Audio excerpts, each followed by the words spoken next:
So Mayor Brown, members of council attending, good morning. It's Peter Fay, the City Clerk. We're going to start momentarily the council workshop on community improvement plan and urban community hubs.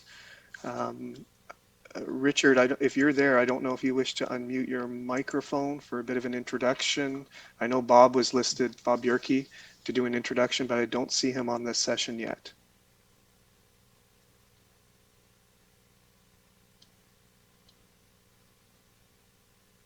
And Richard may be having trouble connecting because I see him in here a few times. I think in the interest of time, Morella, I'm going to put it over to you to do an introduction for the community improvement plan, and then I'm going to give the presenter role to Nick, and then we can start that session. So you can unmute your mic, Morella. Okay, thank you, Peter. Good morning, Mayor Brown, members of council, staff, and participants on this call. My name is Morella Palermo. I'm a policy planner with the City of Brampton, and I've been assigned as the project lead on the Community Improvement Program, which is also referred to as the CIP. I would like to take this opportunity to thank everyone for attending this been completed to date. I'd also like to introduce our consultant team, which is NBLC, who's been assigned, who's hired late in 2019 to undertake the work of the Community Improvement Plan. I'll start off with Mark Conway, who's on the call. He is the president and senior partner of the firm. We also have Nick Michael, who is also a partner of the firm, and Alex McMaster, who is a planner and market analyst for the firm. I'd also like to take NBLC is a firm that specializes in housing, development feasibility, and real estate strategy. To acknowledge that we do have staff from the Region of Peel attending this call, who would also be participating in the discussion. We can move forward to the next slide, please. With the agenda. So on today's discussion, we have already gone through the introduction. I will provide a brief project status update, and then we'll move forward to the community improvement plans, along with the affordable housing consideration. Fourthly, the employment market, then preliminary direction for the employment CIP, and then lead into questions and discussions with everyone that's on the line. Next slide, please. So late in April of 2019, staff was directed to hire a consultant to undertake a study to explore opportunities for a citywide community improvement plan and propose a package of financial and non-financial tools, employment development, and also affordable housing. So in late 2019, in December, we had a kickoff meeting. Our kickoff meeting involved an internal steering committee, which involved participants from planning and economic development, finance, environmental planning, along with cultural services. So moving forward with that, we've had a number of meetings with the consultant. They've done background work and research and have now moved forward to preparing a draft report, which outlines the background work along with preliminary recommendations, which is bringing us forth to today's workshop to discuss these preliminary recommendations and moving the study forward to get everyone's input. And then once today is concluded, today's session, we'll move forward with the completion of, NBLC will move forward with the completion of the report over the next couple of months, and then we'll present the findings to council in October/November of this year. And now I'll hand it over to Nick Michael to take us through what a community improvement plan is and move forward with the information of the study. Thank you very much.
So this is Peter Fay. I'm just wondering, I was just on mute because I was on a call with a counselor. It looked like the system ended, and I'm just going to just test.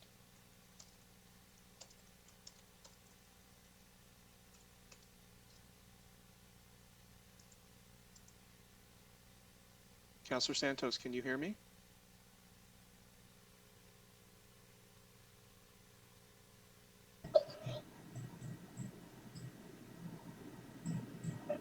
I can hear you, Peter. Okay. No, Morella? I can hear you just fine too. Okay. I can hear you too, Councillor Singh.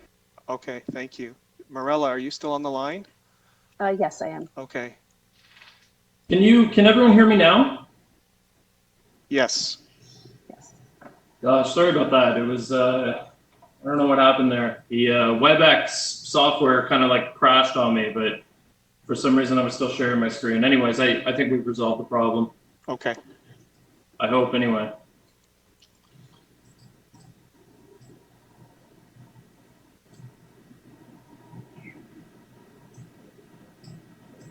Okay.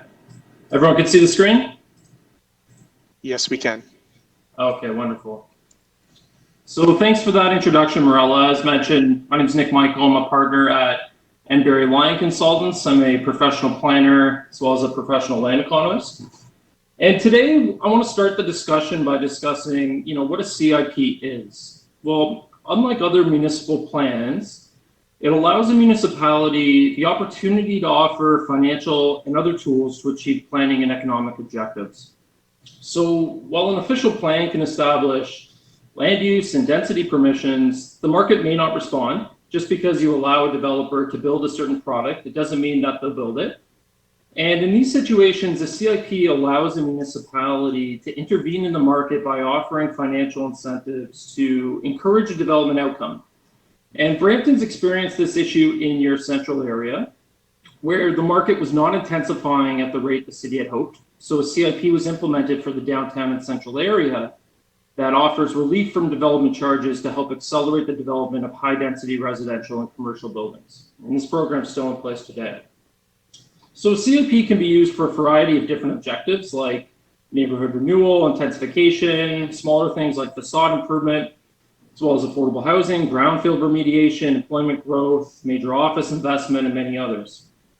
And through CIP, you can offer financial tools like relief from municipal fees and charges, so things like development charges, planning application fees, building permit fees, cash in lieu of parkland payments.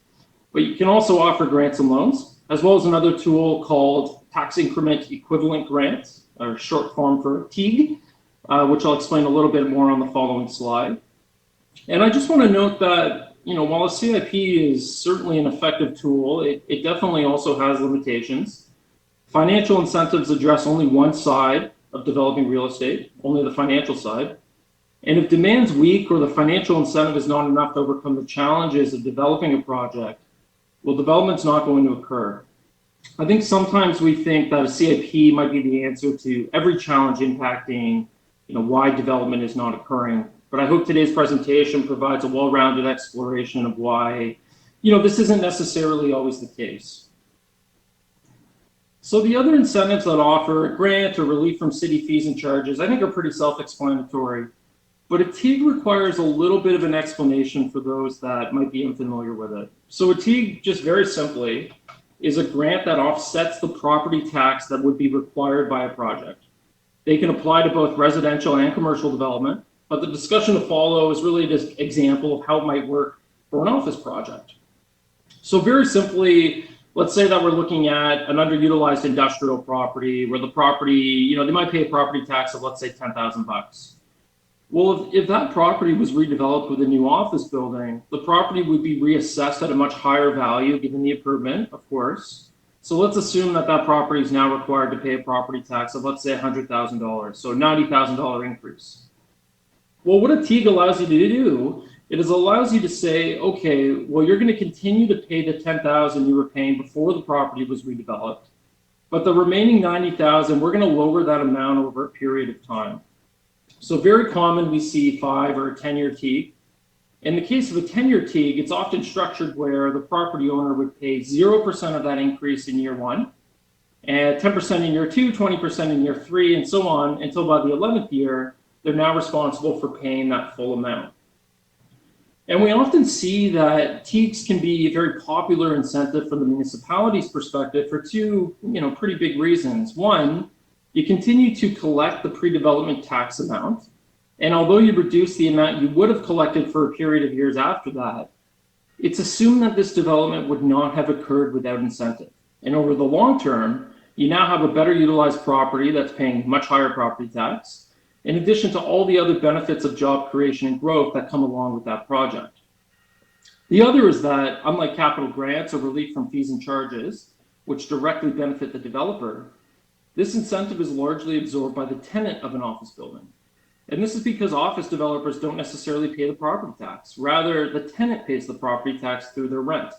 So a business will pay a net rent, which is the amount that goes to the cash flow of the building owner, but also a gross rent that covers things like property taxes, insurance, and maintenance. So by lowering property taxes, this will lower a business's gross rent, which helps a developer lease the space in the building and find tenants. And I'll just note that TIEGs are very common for CIPs, especially employment CIPs, throughout Ontario, and have been very successful tools at encouraging employment growth. A 10-year TIEG, for example, is the pillar of Toronto's very successful office incentive program. And the final piece of this introduction, why look at a CIP at all? What was the justification hiring us to look at this tool? Well, very pointedly, housing is increasingly becoming unaffordable for both low and middle income households. The market is just simply supporting pricing that is higher than what many households can afford for both ownership and rental housing. And Brampton's employment growth, especially for office employment, has been modest over the past decade, which is resulting in Brampton not meeting its employment targets. Obviously, both of these factors can have direct and serious impacts on Brampton's residents. For example, requiring them to overspend on housing, commute long distances to their jobs, limits Brampton's attractiveness for intensification and compact development, like you envision through documents like Brampton 2040 Vision, and many others, which we could probably easily spend the rest of the session exploring. So with that, we're going to spend the first slide on affordable housing.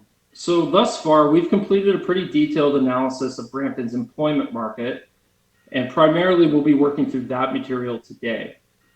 The affordable housing component of our work plan for Brampton is on hold temporarily, and it's on hold because the Region of Peel is currently in the process of developing an affordable housing incentive program, which coincidentally MBLC is involved in. So I'm assisting the regional staff with preparing that program right now. And we'll be taking that incentive program to Regional Council the first week of July, so it's next week, where we hope to receive approval. This work has been crafted in consultation with each local municipality for well over a year now, with members from Brampton staff being heavily involved. Sorry, was that a question? Okay, I'll continue. I don't think so. I think it was just an errant mic. Errant mic, of course. And I'll just note that this program, it won't be delivered through a community improvement plan. It will be through, or it's being proposed to be processed through a municipal capital facility bylaw. But this shouldn't concern you. A municipal capital facility bylaw, it's a lot like a CIP. It just offers more flexibility as well as other benefits, but it can only be used for affordable housing. So that's why it's not being considered for the city of Brampton for office or these other objectives. But the program for the region is being structured very similar to Toronto's very successful open door affordable housing program, where applicants apply each year through an annual RFP and funding is released on a competitive basis. It's also our hope that local municipalities will participate by offering funding through the region's program. I think this would be great for Brampton because it would secure regional capital dollars for affordable housing, but also because it lets the region take administrative lead of the program, lessening the financial and administrative burden to the city that would arise if you were to take on your own program through a separate CIP. Of course, if Brampton did allocate funding to the program, those dollars could only be spent in Brampton, whereas the regional commitment could be allocated to any of the 3 local municipalities. The program at this time is focused on middle-income rental housing. However, applicants are definitely scored higher if they provide deeper affordability. And once this program advances through Regional Council, we'll turn our attention to how Brampton might fit into this program, or again, in my opinion, less advantageously, how to create a separate standalone affordable housing incentive program. And I'll also just note that we recently completed an analysis for the region of Peel on incenting office development. This work is also going to Regional Council next week and could have implications on this work. So moving on now to the employment side of things, we're going to start with the industrial market. So overall, Brampton's industrial market from a high-level macro perspective is doing very well. Some of the factors driving the strength probably is not a surprise to anyone on the call today, but some of the core factors we note on this slide, with a particular emphasis placed on access to highways, the airport, and rail, obviously very important for industrial activity. Also a healthy supply of large vacant protected industrial properties, as well as competitive pricing and costs. These can be a huge factor, especially relative to other central GTA municipalities. We see Brampton is really quite competitive with other municipalities relating to rents, property taxes, development charges, and land values.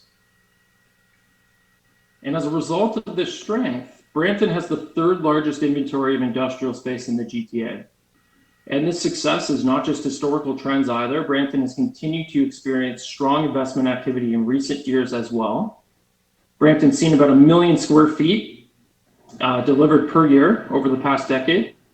And absorption activity tells us the market has no problem absorbing this space. We see availability and vacancy sitting at 0.9 and 0.1% respectively, which is just incredibly low. Rents are also accelerating quicker than other competing municipalities. And collectively, all of this tells us that demand is incredibly strong and the fundamentals underpinning future investment also remain very strong, which is also evidenced by the large pipeline of industrial development applications. But I will note that investment is dominated by really large warehousing and logistics uses, most of which are design build with pre-lease tenants, which is a trend we see across the North American market right now, meaning that they are effectively occupied by the time they're constructed, which explains the incredible absorption activity in Brampton and the really low vacancy and availability rates. In previous decades, we definitely saw more speculative development with smaller divisible spaces, which tend to drive slower absorption and higher vacancy. Something else we note is that Bram West in particular has been very successful. The area has attracted 40% of all new industrial gross floor area over the last decade and 60% over the last 5 years. And to us, it's really no secret as to why this is the case. It has great positioning in the marketplace as a prestige business park in the GTA with both industrial and office opportunities, has near immediate access to the highways 407 and the 401. You've done a really good job of carefully curating tenants, including some of the city's largest employers like Amazon, Loblaws, and Canon. There's an emphasis placed on designing and building modern, clean, and attractive industrial buildings. It still contains a healthy supply of vacant lands, although we do understand that there's one predominant landowner in the area, which provides a little bit of a challenge. But all of this taken together, it has an overall positive brand image. Obviously, there's investment happening in other locations as well, but this is a really positive sign as Brampton's created a clear prestige industrial node, which is in contrast with the lack of an established office node, which we'll get to in a second. Now, within the older established industrial areas, like Brampton's central area, investment is definitely modest, or more modest, but overall, we do see these areas as healthy. There's been there's been 29 new buildings built in these older industrial areas over the past decade. These projects tend to be a little bit smaller than what we see in Bram West, which is logical. As noted, new industrial activity tends to be dominated by really large buildings on very large parcels, whereas historically, smaller buildings and parcels were more common, which is the context in Brampton's older industrial areas. Now, this poses a bit of a challenge for new investment in these areas because these massive complexes have difficulty locating there. Often, these older industrial areas will require added costs and complexity like demolition, land assembly, possible site issues, and contamination, and explains why we see so much investment gravitate to Bram West. So that's one complication of investing in an area like this. But additionally, some of these existing buildings are also just functionally obsolete, meaning adaptive reuse and renovation may not be a viable option. And many of the established industrial areas are also more central, with greater traffic and land use conflicts being possible. But these are issues that we observe across the province in established industrial areas. Brampton is not in a unique situation here. But despite these challenges, the area also appears to be very healthy, with vacancy below 2% as of March. This is likely due to the very cheap rents in smaller spaces, likely being occupied by a range of uses, including industrial, but also likely, creative businesses and others that have few options available in the market. Space like this can be very important for a city to cultivate innovation and creative businesses, as well as any other non-core industrial business looking for inexpensive space. And we absolutely observe this throughout the GTA's old industrial areas, where film, technology, fashion, professional services, and other creative uses are gravitating to these older industrial buildings that might no longer be functionally appropriate for core industrial purposes. Now, in some markets, we observe all of these challenges, in addition to very low utilization and high vacancy, which requires more immediate action. But this might not be the case in Brampton. So what we see is that, for the most part, Brampton's industrial market appears to be doing just fine. But industrial is also a very broad term encompassing a variety of other sectors. So what's missing? Well, while Brampton is certainly achieving large industrial uses, primarily warehousing, logistics, fulfillment centers, and some manufacturing, we're definitely not seeing as much activity in sectors like advanced manufacturing, things like technology, healthcare, life sciences, aerospace engineering, film and studio spaces, and other creative businesses, as well as space for startups, many of which can provide good employment density on site, as well as good paying jobs. So overall, we see no need to incent the current delivery of large format industrial uses. However, we certainly could consider targeting incentives to very specific types of industrial uses like advanced manufacturing and technology sectors. But criteria will need to be developed to ensure we're not incenting uses Brampton is already successfully attracting. We could also consider incentives to assist with reinvestment in existing industrial areas. However, this might be a less urgent need at the current time, as I noted, but we look forward to discussing this in more detail at the end of this presentation. Moving on to the office market. Historically, there's been a really good natural ebb and flow between downtown Toronto and suburban office markets.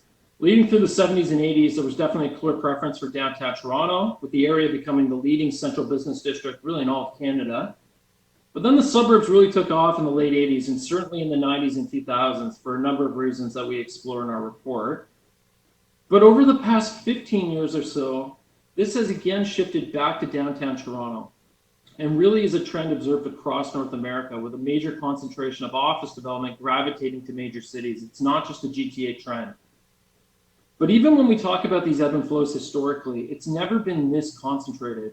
Between 2011 and 2016, downtown Toronto accounted for 72% of all new office space added to the GTHA market, and 90% of all office space that's currently under construction is within downtown Toronto. These are truly remarkable statistics. And in addition to this activity, we're also seeing incredibly low vacancy in downtown and strong price growth, meaning we don't necessarily expect these trends to stop over the near term, although we'll explore the impact of COVID-19 in just a little bit. The nature of development is also incredibly dense, with buildings in excess of 40 stories and 500,000 square feet being very common. We're also seeing really ambitious proposals across the city of Toronto, including the East Harbour project that's proposing over 50,000 jobs. In addition to the concentrated locational patterns, office investment is also occurring more efficiently than it ever has, with co-working, telecommuting, and efficient layouts and open concepts requiring less square feet per worker. So effectively, less space is being built to satisfy job growth, and Toronto is absorbing a disproportionate amount of this space, which leaves little investment for everyone else.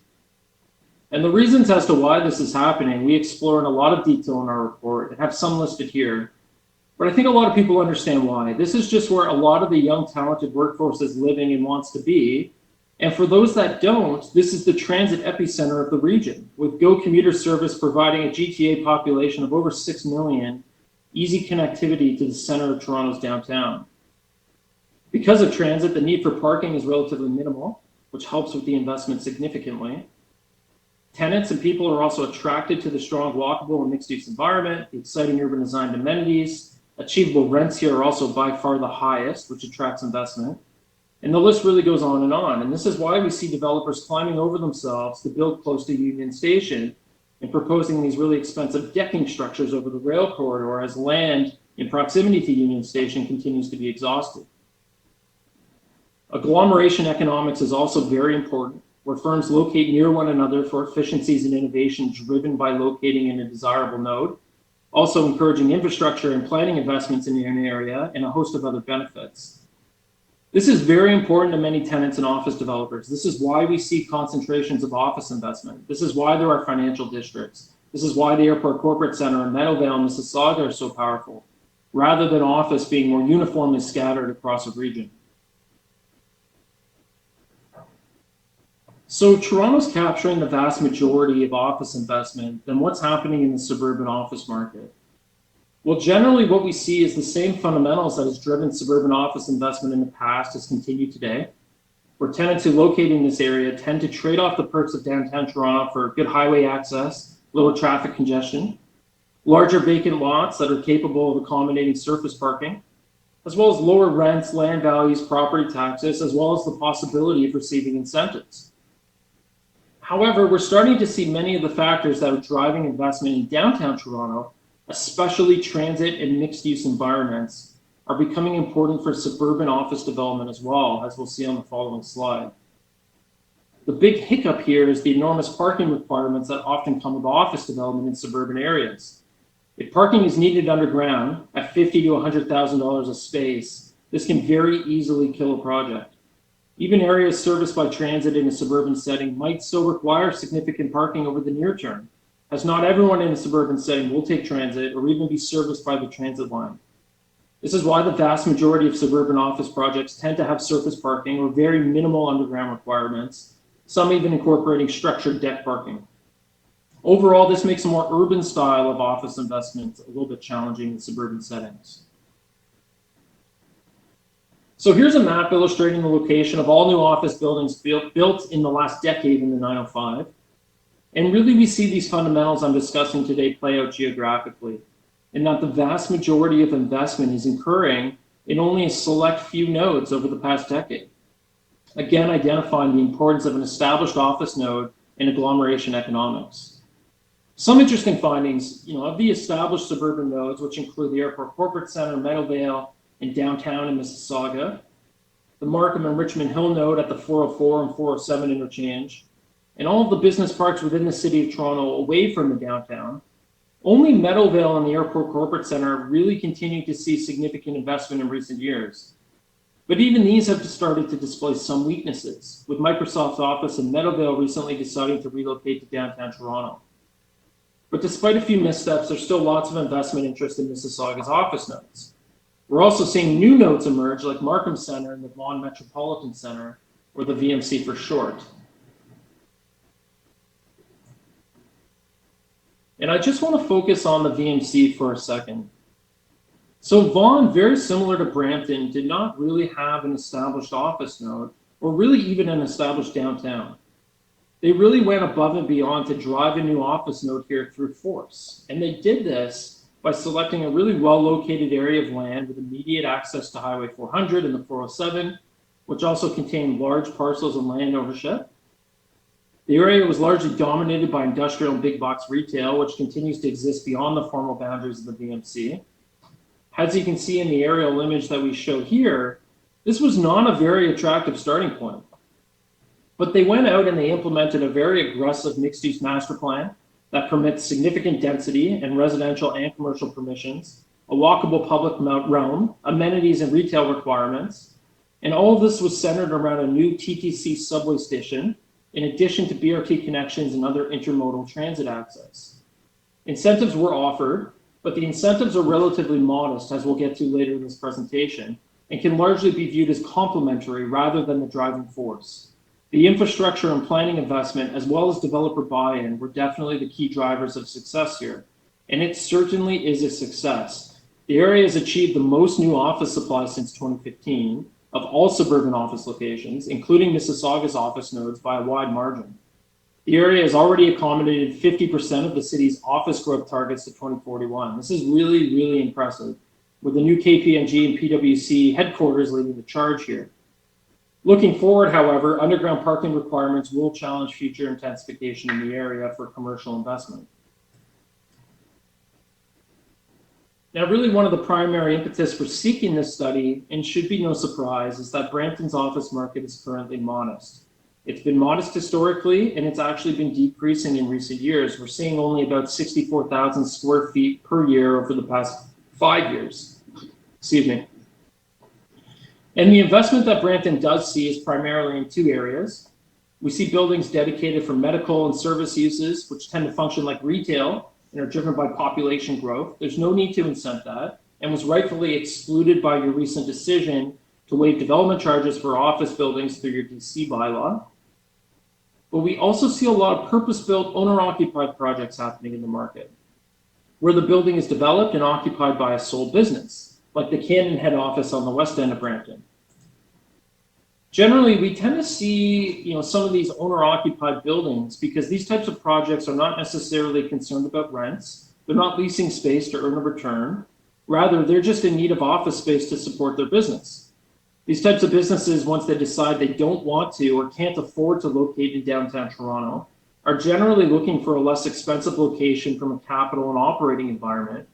But of course, the location must still meet their needs, where the trade-off between cost and locational attributes, which I've been yammering on about today, cannot be overly skewed. And we know that Brampton is pretty competitive from a land value, property tax, and development charge environment, especially if that building's over 50,000 square feet and eligible for your DC incentive. And also because Brampton tends to have large parcels available for development that can accommodate surface parking. This is likely why we see owner-occupied buildings happening, but at a modest pace.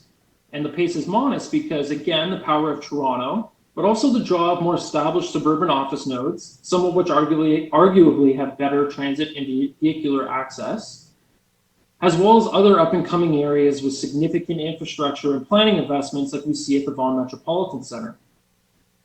Regarding multi-tenant projects, where an office developer is building the space and seeking to lease that space to tenants to earn a profit through income. So this is like the office project developed by Callow near here, Ontario, and Steeles that we have pictured on the screen, which took over 7 years to fully occupy. These types of projects are much more challenging to make work because the rents are low in Brampton, which limits investment interest. These companies require an adequate income through renting space to make the project attractive.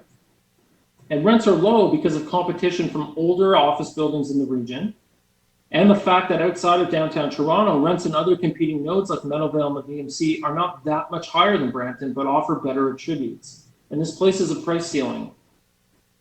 So to sum up, the primary issue here is that, one, there's not infinite demand for office space in the GTA. We're not talking about dozens and dozens of 50,000 square foot buildings every year. The little bit left over from Toronto has many locations where they can locate, and many want to locate in established nodes or up-and-coming areas serviced by transit, part of mixed-use and high-density environments, and all the other factors we discussed in today's presentation. In contrast, Brampton has been successful in attracting a small amount of activity from price-conscious investors and corporations willing to make that trade-off.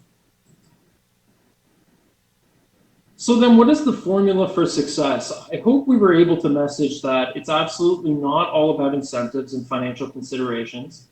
There are so many other equally and arguably more important factors driving investment in office development, including those specialized industrial subsectors I identified earlier. Having highly marketable features like high-order transit, intermodal transit access, agglomeration economics, a compact and mixed-use built form that's rich in walkable urban amenities and park space. Parking solutions, really so important. Underground parking, as I noted, can really kill a project, which has direct implications for more urban commercial development in Brampton's downtown and other areas. Significant residential density and attainable pricing, essentially trying to generate a labor force and an environment that tenants will want to live and work in and can afford to live and work in. And many more are all part of the equation to attracting employment growth through office development.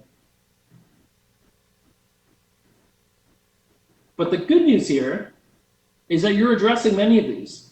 We see the Brampton 2040 vision as a really important building block in growing from a built form perspective into a walkable and dense city. Obviously, transit improvements can be huge, including RER GO enhancement, which will come with two-way, all-day, subway-like service between Brampton and Union Station, I can't overemphasize how much of an improvement this would be and how transformative it could be, as well as the planned LRT and BRT investments. The improvements coming to downtown, including Riverwalk, will be huge in eliminating floodplain issues and public realm improvements. And I don't think I need to explain the benefits that post-secondary expansion, the Innovation District, the new Peel Memorial Center, and others can all have in your downtown. All of these things are happening or being planned for, and while they're not enabled through a CIP, they are perhaps of greater importance in terms of shifting the direction and shape of employment growth in a long-term sustainable way. The improvements coming to the downtown and RER service at Brampton GO Station from our perspective as market experts and economists are particularly notable. But just as a word of caution, you're not the only ones doing these things. Another competition exists. Overall, we anticipate that tenants are going to be priced out of the most popular office nodes moving forward, especially downtown Toronto. And while Brampton stands to benefit from this fact and the investments that you're making, it's important to realize that many other municipalities are also going to experience RER GO and are undertaking significant infrastructure investments and master planning exercises to better attract office investment, and Brampton will compete with these areas. In terms of this other competition, just a bit of a snapshot, we see other non-downtown areas in Toronto advancing with significant office plans. This includes major malls like Yorkdale, but also the massive Downsby lands in Toronto that have 3 subway stations and a GO station. We also see the Eglinton LRT generating office development, as many lands are employment areas, and though some are being converted to residential, almost all require some office to be built through conversion settlements. We see downtown Mississauga getting attention with Oxford's recent proposal. VMC is going to continue to intensify, as well as Markham Centre. We see Hamilton and Burlington making big pushes to generate more office investment. We know that Markham's considering incentives, and many of these areas are also experiencing transit improvements. The list goes on and on. And I just want to caution that Brampton is going to compete with all of this, and there's not infinite demand to go around. So in summary, no, Brampton's not generating a ton of office investment and is unlikely to do so looking forward without action. Now, incentives can assist with addressing one side of the many issues impacting Brampton's office market. However, we do not expect that incentives alone will propel the city to becoming a dominant office node. All of the other investments and planning the city's undertaking are equally important, in addition to other important steps, which could include, for example, a new mixed-use master plan for the Brampton GO Station. If all of these things come together, there's no reason to not be optimistic, as proven by the Vaughan Metropolitan Centre. You can create a new node from scratch. It's been proven. Overall, at the current time, we believe that incentives are necessary to intervene in the market to attract greater interest. Incentives can also act as a good marketing force for the city and can be helpful to economic development staff when they're seeking out investment opportunities in major employers. But expectations should be kept in check. It could be possible that a CIP could be implemented with very little take-up, which you've already experienced with your own downtown CIP for office. And many others also experience with their CIPs, as we'll see. And here's just a summary slide illustrating some of the factors driving office investment. Again, just illustrating why downtown Toronto is so dominant at the current time. And of course, I want to touch on COVID-19 as well. Obviously, the reason we're all at home right now and suffering through technological disruptions as we attempt to do presentations like this. But I think as we're all aware, yes, absolutely, COVID is impacting the economy. Of course it is. Overall, we believe that eventually we will return to economic normalcy, with the GTA's long-term economic fundamentals supporting continued long-term employment growth. Over the short term, however, even once things do return to somewhat normalcy, it's almost certain that we'll see the new supply of office space stall. But that's okay, because we're not trying to create an environment for office investment for only a year. We're trying to set ourselves up for long-term success. Now, will COVID-19 result in longer-term changes to how we work? This is very possible. There are competing theories out there from economists such as ourselves on this topic. Some believe that a big change will involve increased working from home and telecommuting, which would reduce demand for physical office space moving forward. While this trend has already been occurring for over 10 years at least, the experience of COVID-19 could greatly accelerate it. We're already seeing some major companies say they will not be returning to physical office space. Obviously, this would not be a great outcome for a city like Brampton that's attempting to attract more office space. But on the other hand, Some economists predict that COVID-19 might increase demand for office space as employees no longer want to work in such tight quarters, and companies seek to create more flex satellite offices in suburban areas to reduce long periods of exposure on transit and the time lost to commuting that employees currently enjoy while working from home. Others predict that a little bit of both might occur, where we see less office space being built overall, but the distribution of that space across the region being a little bit more uniform from what we see currently, so less concentrated patterns in downtown Toronto development. In these kinds of situations, instead of building 200,000 square feet downtown Toronto, you might see 450,000 square foot buildings built across the GTA. Obviously, Brampton would benefit from this latter scenario, but we don't know how this will resolve just quite yet. And very quickly, before we move on to the recommendations, a review of other incentive programs. We have Toronto's IMIT program, which stands for Imagination, Manufacturing, Innovation, and Technology. So the City of Toronto has implemented an incentive program for employment growth in the city, which offers a 10-year TIEG to qualifying projects.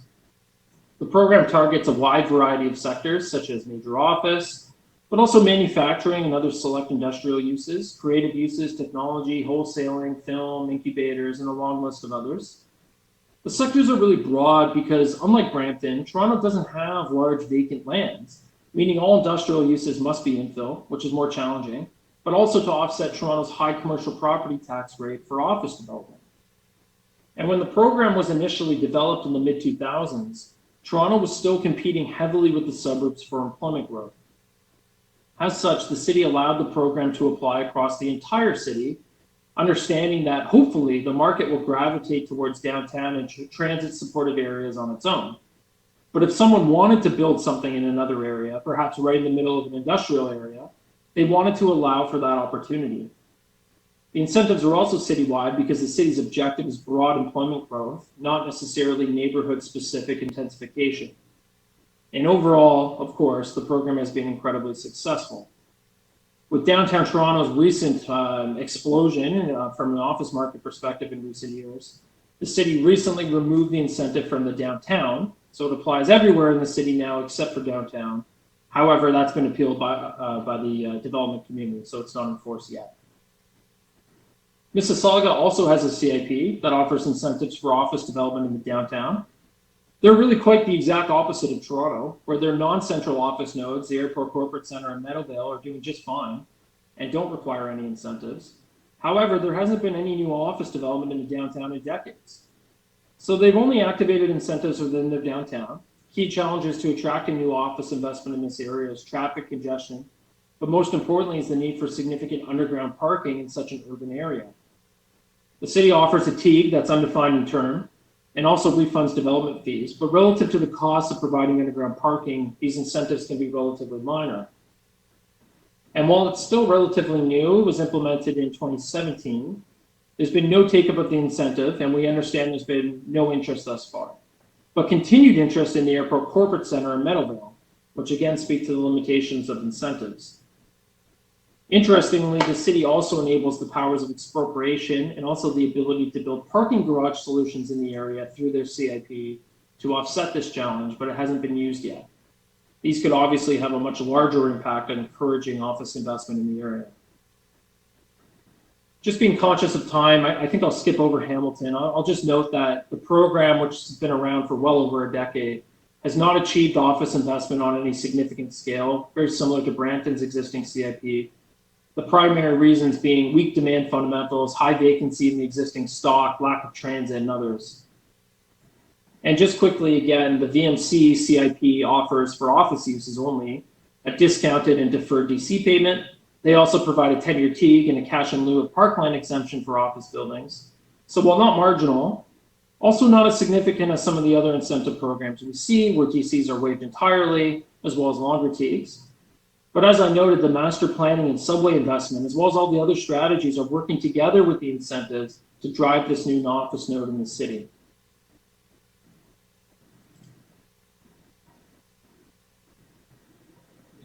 So I think we make the case that Brampton does require intervention, and incentives can be an appropriate component of that solution. Currently, the city's CIP and development charge bylaw offer relief from development charges, but a more comprehensive offering of other incentives like TIEGs, grants, and elimination of planning application and building permit fees could enhance developer interest. So with that, we have to start thinking about how the incentive program should be designed and implemented, beginning with locational considerations. Ultimately, the decision of where incentives should be offered will be influenced by what your desired outcome of the program is. Do you want to see one area to be targeted and built up, like we see with the VMC? Or is broad employment growth across the entire city also an acceptable objective, like we see with Toronto's program? While we look forward to discussing this topic today, we believe that a targeted approach is the most desirable solution, where the city identifies and targets investment in a very specific area, which would hopefully create a new office node in the city which does not currently exist and is very important at attracting investment over the long term. However, the two most obvious candidates from our perspective for a new office node have challenges. And these are Bramley GO Station and downtown Brampton, two areas where you and the province are making significant investments. Obviously, downtown Brampton is challenged right now because of the floodplain, and your Riverwalk project is still years away from being implemented. GO RER expansion to downtown Brampton is also not imminent, and parking solutions in the downtown also remain a challenge. Bramley GO Station has significant potential, as GO RER will significantly change the area from a market perspective. The area also has huge parcels of land that are capable of accommodating really any style of office project, including advanced and specialized industrial uses, and is also well connected to highways. We can envision this area transforming into a new high-density and mixed-use node that's centered on transit, but it will require a significant master planning exercise that will enable residential and commercial permissions, turning the area into a walkable center in addition to incentives. These two nodes we have identified have also been identified by others, including your office strategy that was finalized in 2016. That study undertook a detailed site selection analysis to come to their findings. Secondary nodes we would identify are the Queen Street corridor, so the rest of your central area covered by the existing CIP, as well as Bram West, the Fletcher's Creek node, and Bram East. So given these considerations, we're not confident either node is ready for a targeted approach just yet. As such, we recommend that over the near term, perhaps the program should be citywide for a defined timeline of, let's say, 3 or 5 years, as infrastructure and planning catches up in these strategic nodes. There may be some caution on your part, as we're saying incentives can be effective, but won't solve all issues. And also that your two best candidates for establishing a new prominent office node, a node that has the ability to compete with any other major office center across the GTA, are challenged. But continuing to wait with no action will result in more of the same for Brampton, with limited employment growth in these key sectors. Allowing the program to apply citywide on a temporary basis will cast as wide of a net as possible to attract as much employment investment as you can, especially considering the impacts of COVID could push more office investment to the suburbs over the near term. The strategy will ensure Brampton's in the best possible position to attract this investment. In this environment, we would envision office growth to gravitate to the Queen Street corridor between downtown and the 410, as well as in the west end of Brampton. Over time, as the advancements are made on Riverwalk transit and planning initiatives, we recommend the program be reevaluated, with the geography of the program being restricted to these key nodes.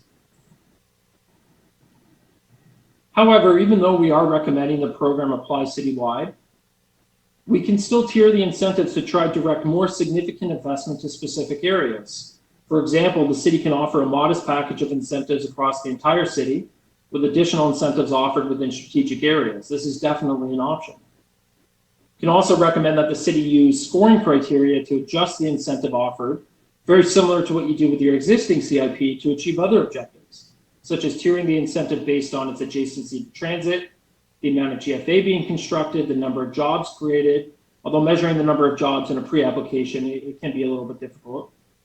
The type of industry, as well as urban design considerations and scoring, accessibility and environmental considerations, and many others. And finally, we recommend that the city offer incentives to deliver new employment space across a wide variety of sectors, but of course only the sectors you are not currently getting, so eliminating population serving and large format industrial uses from the process. This will include office and specialized industrial subsectors like creative, advanced manufacturing, technology, and others, essentially targeting industries that accommodate good employment density and also provide good paying jobs to residents. The lack of new space being delivered in Brampton is the primary factor impacting the city's modest employment growth and should be the primary target of the program. But this will require a comprehensive package of incentives. We also note that the program can consider targeting older industrial buildings, offering a modest incentive that might assist some of these transitioning to higher and better uses or undergoing capital repairs. I know this is a priority for economic development staff who can speak to their desire to see this included in the program today. But of course, for both of these, key criteria will need to be established to ensure you're only incentivizing the sector, but also the built outcome that you desire. So that's it for this presentation. As we continue to gain consensus on key program design considerations, we'll then begin to turn our attention to fine-tuning these items and formalizing all implementation recommendations. So with that, I'm going to hand things back over to city staff to moderate any questions and discussion that we want to have today.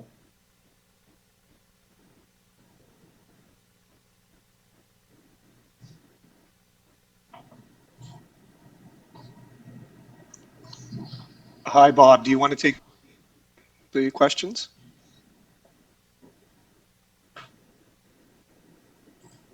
Your microphone is on, but we can't hear you at the moment.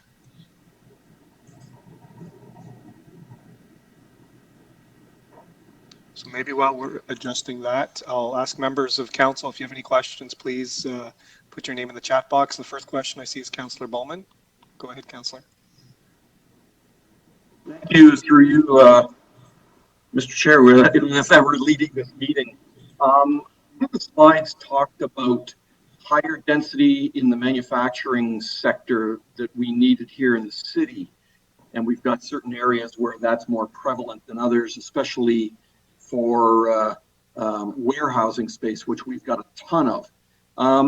The question I have is, what sort of studies were done at looking at the intermodal connections to those lands where we want this manufacturing, as well as the cost of hydro, which is driving some of our manufacturing out of this city?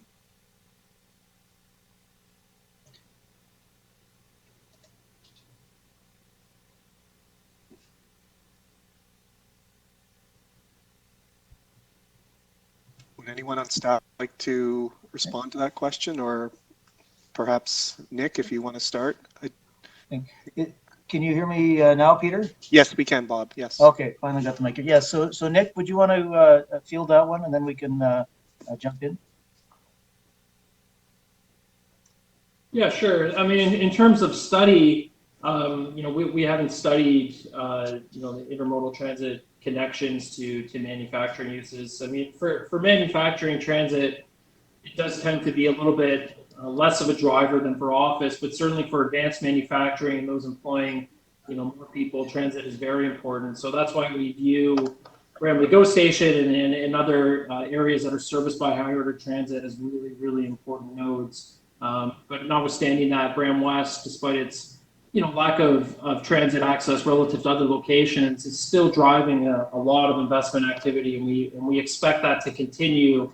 But obviously, transit improvements to those areas will improve the type of employment density and the type of employment uses and sectors that you probably are likely to see. Okay, Nick, that's it answers part of the question, but what I'm more focused on is the intermodal capabilities, the trains, the transports, where manufacturing may need those to get to market much quicker. So, if they're not in place, or if these lands that we have are not near areas where this is available, if I was a manufacturer, I would not be looking at that area.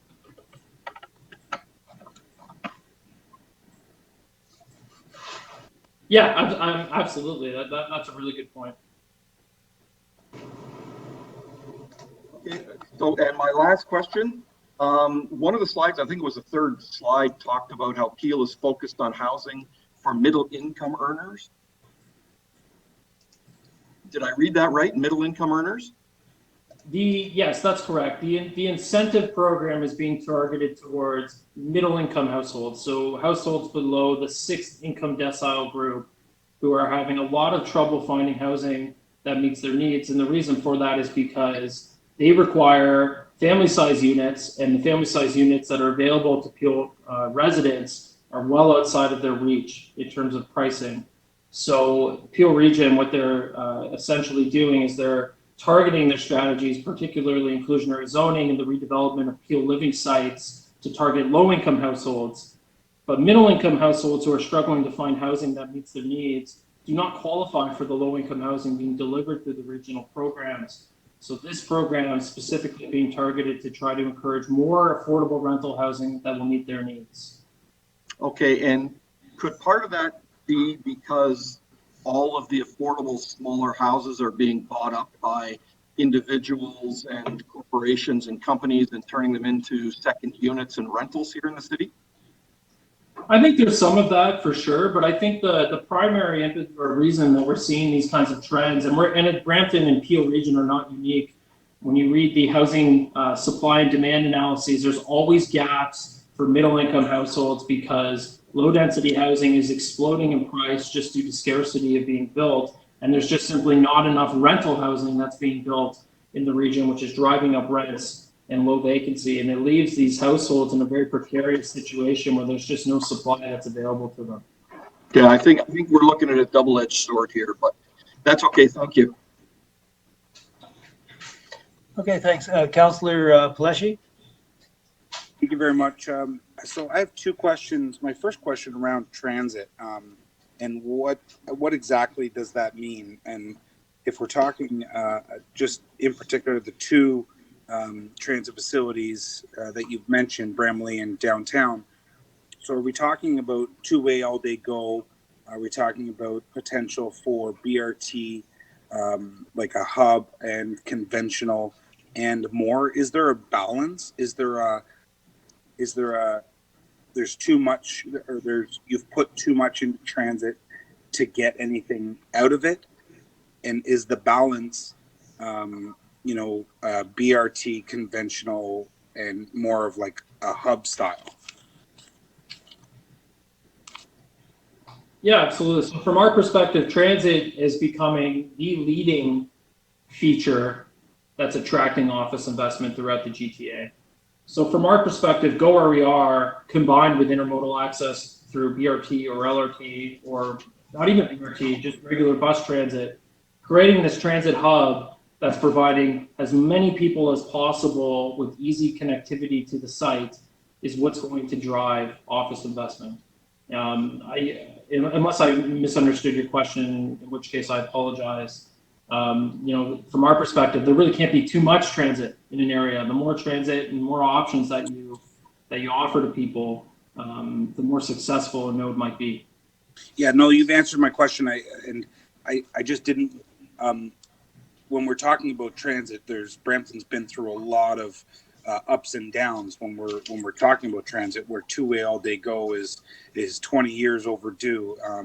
And I guess it's more, and what I wanted to hear, it's more around connectivity, moving people, getting people in and out, as opposed to one particular transit vehicle. So yes, that was my question. My other question around the downtown. There had been talk a number of years ago, and then here and there more recently, with an opportunity to shut down kind of the four corners of the downtown and put in maybe somewhat of like a ring road system around the four blocks. Is that something that you have looked at? Is that something that you would consider doing? Would there be a negative on the current businesses that are down there? What are your thoughts? Sorry, I haven't seen that, so I can't really comment on it, but maybe staff can. But I'd be happy to have a look at that. So maybe after this call, staff, if you want to, Morella, perhaps if you want to share that with me, I can have a look and provide some comments.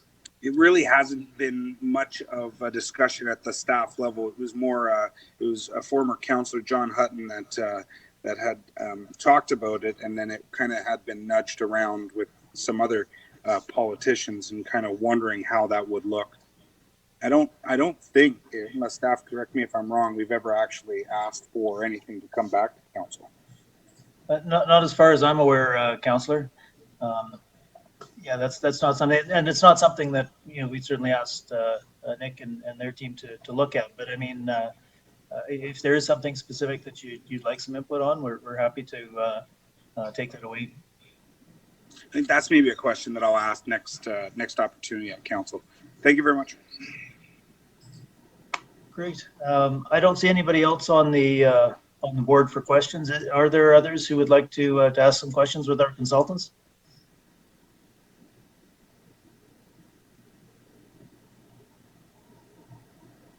Councillor Fortini, yeah, by all means. Thank you, Bob. Thank you for the presentation. Just a quick question. I kind of missed a little bit of the part on the Bramalea, and I know they're building a nice parking lot there. About Brampton. I think we lost our opportunity for north-south of the LRT, but now that they're building the thing, are we planning that worry about, you know, maybe developing that area for office and condominiums and all, everything's right there. It's so convenient for people to get on the boat train and get them in and out of the city. Absolutely, that's you know, definitely on the horizon. We did some work that I think council might remember in terms of updating the zoning in the area to preserve some better opportunities for office use, more in the shorter term. The longer term opportunity really will take a pretty concerted effort. You can imagine that there's a lot of changes that would need to happen in that area and things to come together to support it. But I think, as Nick says, I mean, with the leading investment being the transit, knowing that that's coming is absolutely something that we will be looking at and trying to sort of prime the pump to get that those pieces aligning. But it's definitely on our radar. My other question is, I know like it's under the construction and all that. There's an control bylaw there. Is that already done? It's been removed or still in place? That's done, apart from I believe an appeal to it. But yes, that's we've completed the study and implemented the zoning for it. So yeah, we're finished with the interim control bylaw.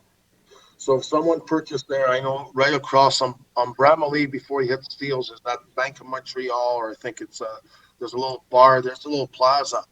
They came forward with a couple of high-rise condos or rentals.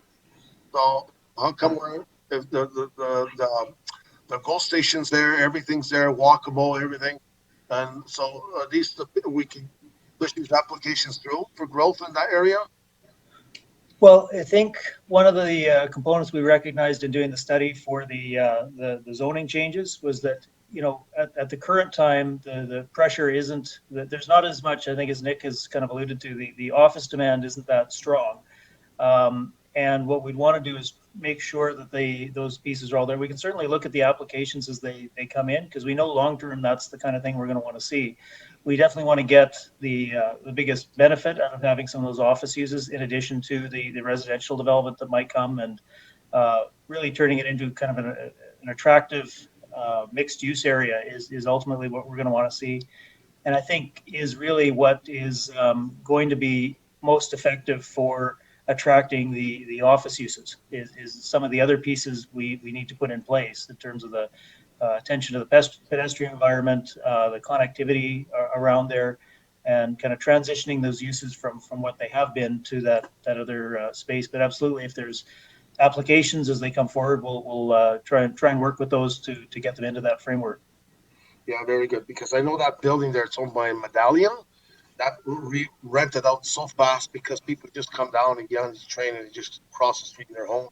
And they purchased that across the street. And I think the last term they were held back because of this control bylaw or something. And then there was another building there where someone purchased the older building where they do hardware or something, the same thing. So that would be good for an office because they're okay. Very good. So we got to try to focus a little bit more there because everything's there. Now they did all this parking. There's lots of room.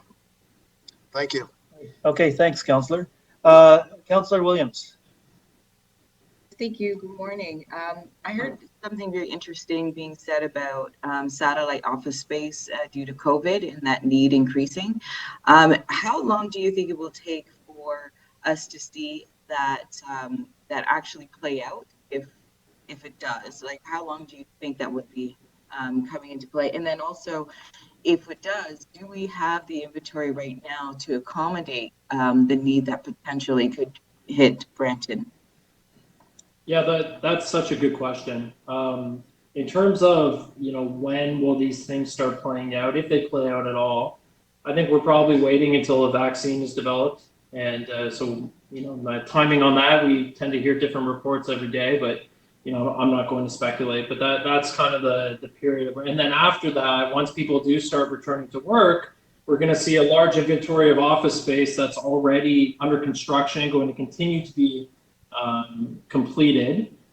And then it's subsequent to that we're probably going to see developers now planning their next action, which might include more satellite office happening in the suburbs. But for Brampton, no, you do not have the inventory right now to accommodate that. That's why a CIP will be so important for you in helping developers build the space and generate the space so that when that opportunity does arise, then you have the inventory to help accommodate employment growth.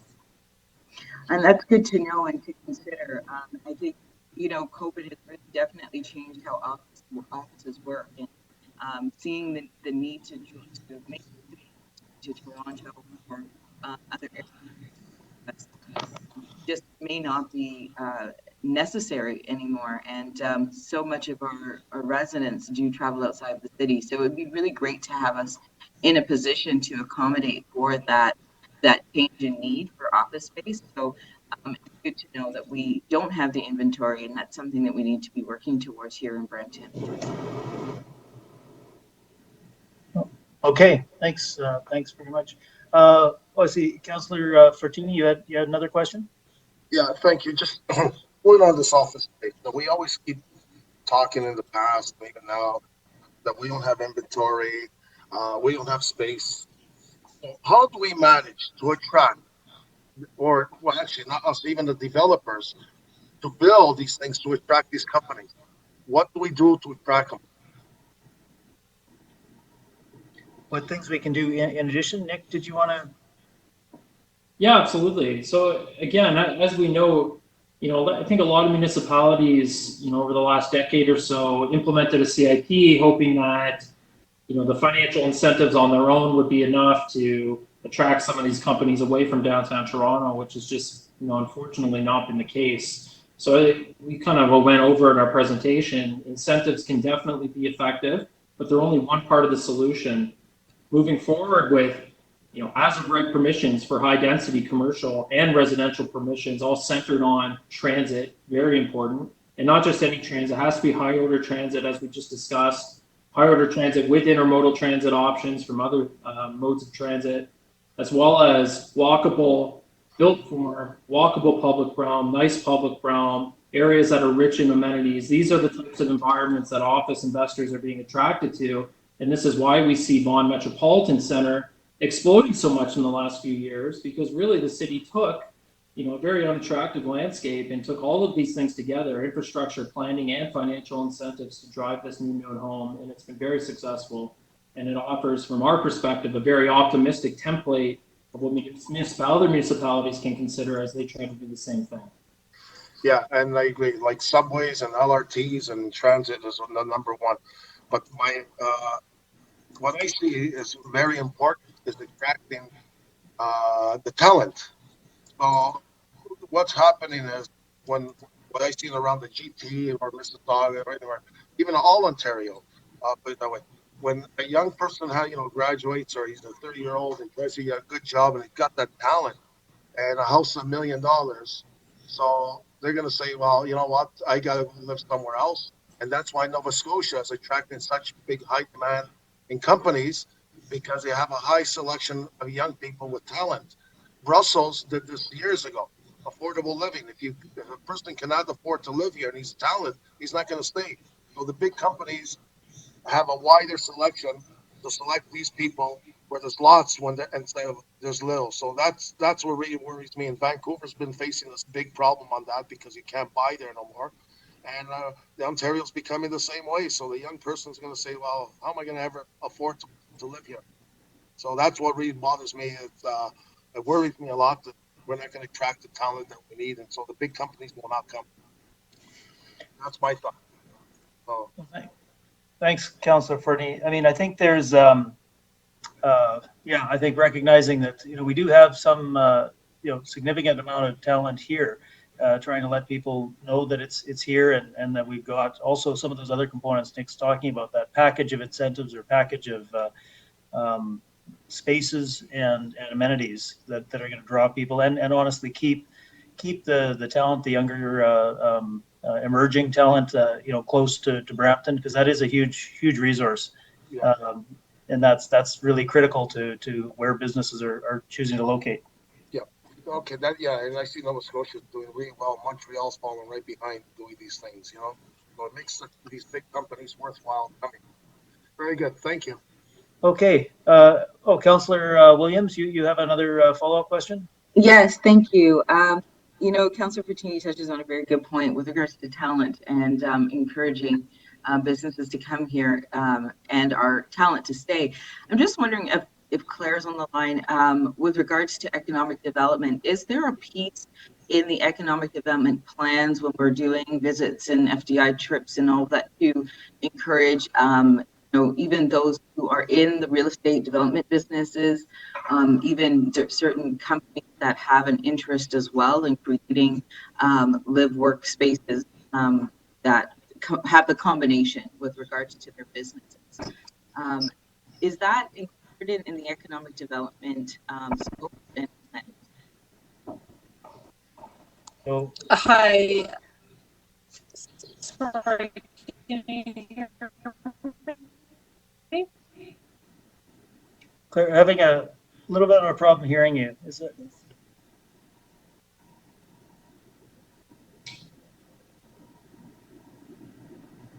Or Paul, are you on the line? Yeah, hi there. It's Paul Donate. Maybe I can try and weigh in on this. So I know that whenever we're out marketing the city of Brampton, one of the key pieces of that marketing is to talk about the talent that we do have here in the city, because we do have a lot of young talent available.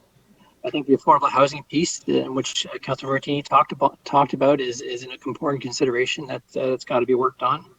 But I also understand that there's a lot of young entrepreneurs and young talent that don't have the space they want or need to work out of. I think that's something that we can work with the CIP on, because, for example, we talked about the opening of the new Brampton Entrepreneur Center in the downtown. We had about 200 applicants within the first 24 hours and several more after the first week. So we know that there's a number of young entrepreneurs and young talent that need that space to locate their business. And unfortunately, we have a lot of landlords and landowners and developers who are not finding it appropriate to build at this time because they can't make the numbers work for them. So there's that gap that we need to work on. So thank you, Paul. And that gap we need to work on. What are some ways that we can help to fill that gap, and what do you think is the missing link in order to fill that? And I know Claire was trying to answer, but it was a little choppy. So Claire, if you can weigh in with Paul, we'd love to hear both of your insight. Thanks. All right. Are there any other questions? Or Nick, did you want to offer anything to those comments? Yeah, I mean, in terms of the gap, that's going to help more office investment happen. It's kind of a two-pronged approach. One, transit, urban design, planning initiatives will likely increase demand, which will increase rents, which will increase the investment opportunity that a lot of these office investors are facing. But on the other hand, this is where financial incentives directly play in that, TIEGs in particular can help office investors lower the gross rent that they're requiring tenants to pay through the grant that's offered through the city and still make an attractive investment. So TIEG can be really, really effective at, for a temporary basis, at trying to address some of these issues. So would that be something in the final recommendations you'd be including as well, is some consideration for those elements that have been raised? Absolutely, yes. Great. Okay. Councillor Fortini. Thank you. Thank you, Paul. I just had my answer question. I was going to ask something like that. Thank you. I got it. Great.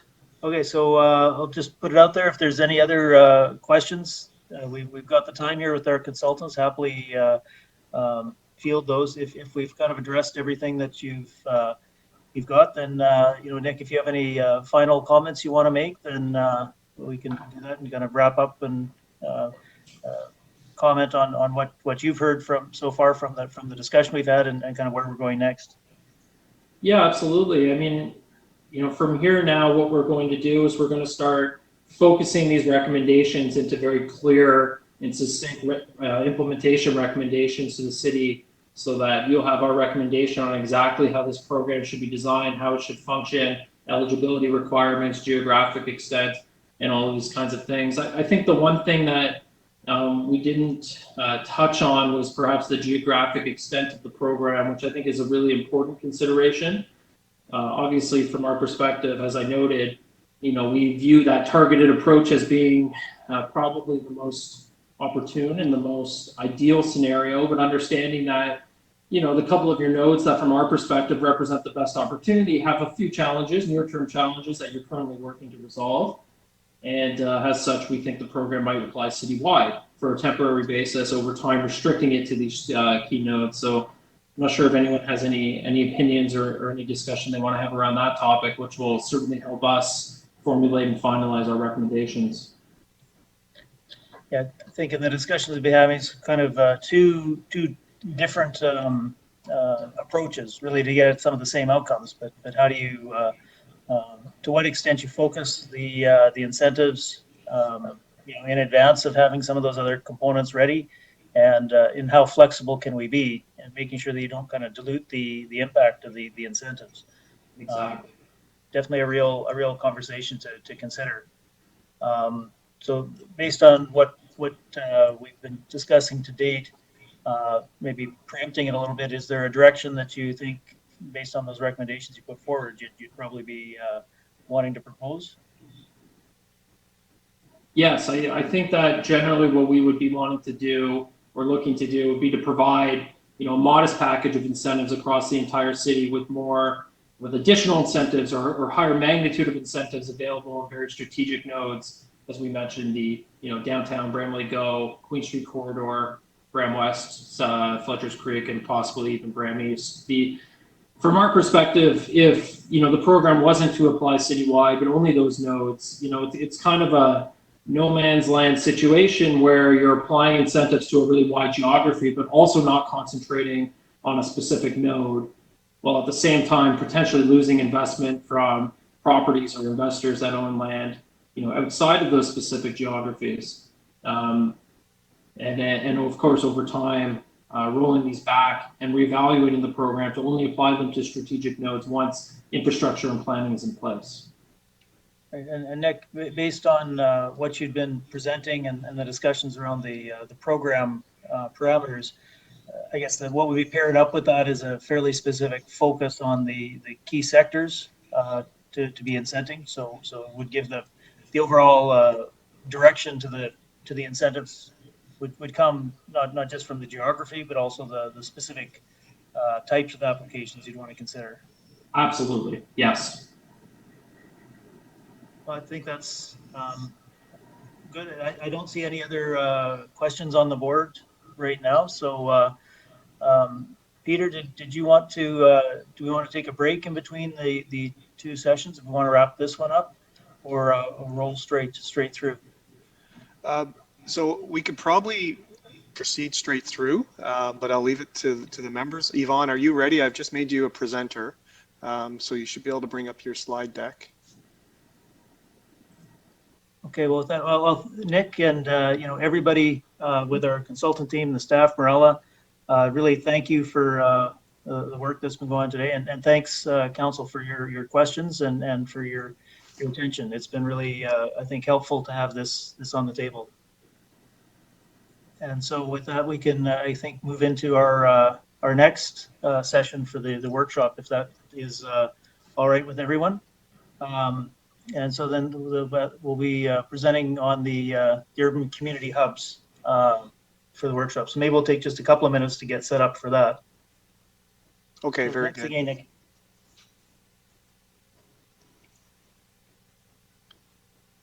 Now, Yvonne, are you,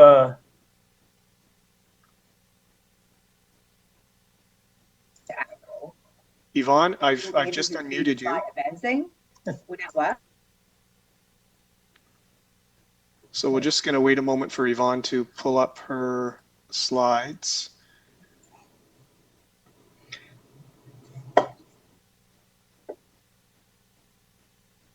so councillors, the next session here that we have is to talk about the community urban hubs project that we're working on now.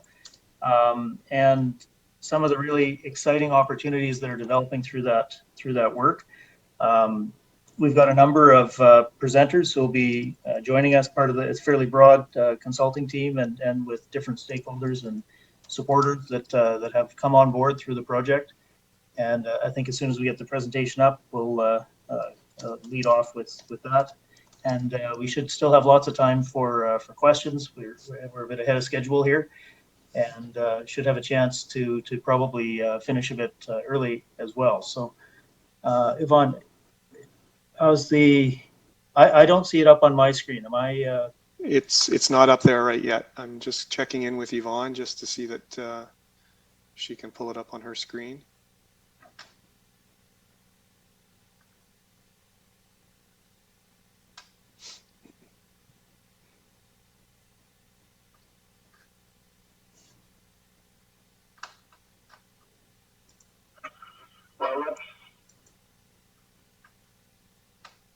Yvonne, can you hear us?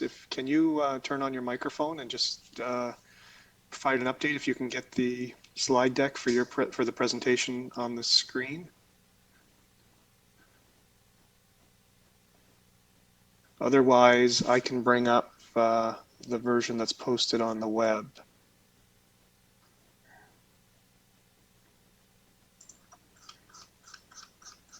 Are you there, Yvonne?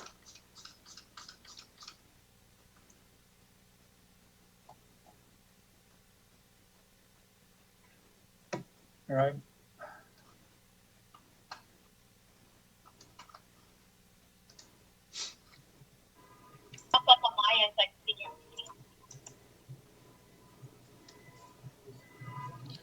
Okay, just bear with me a second here.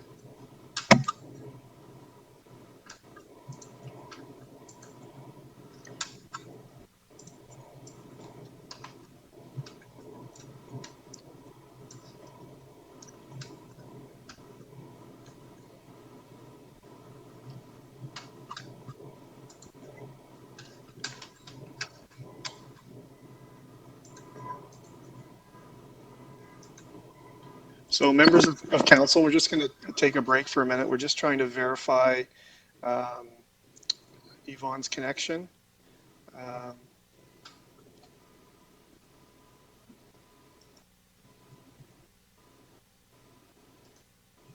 just going to bring up the slide deck at the moment. There.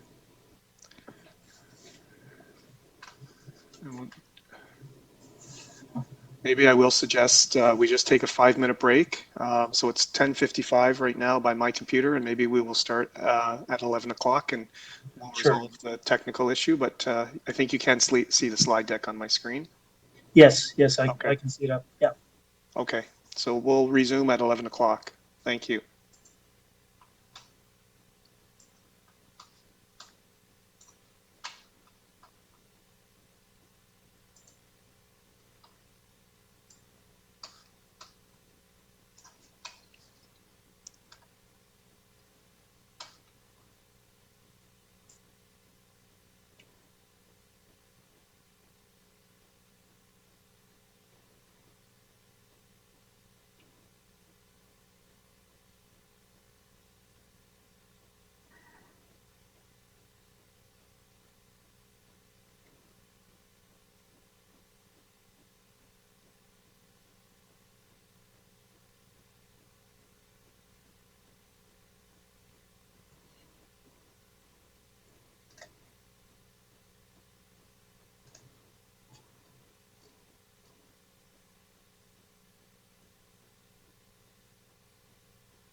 Hi, Yvonne, it's Peter. Can you hear me? I see that your computer is now presenting.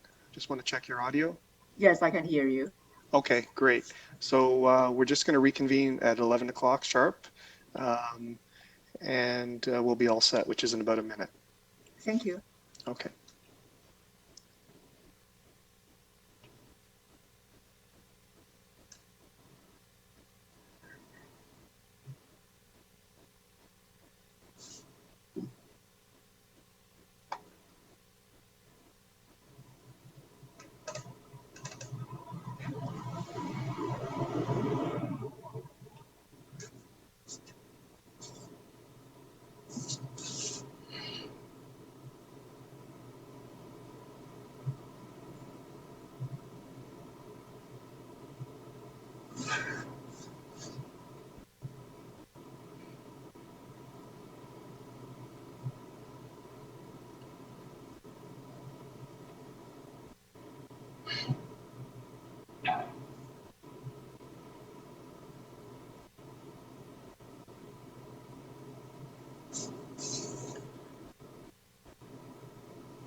All right, Peter, are we ready to go?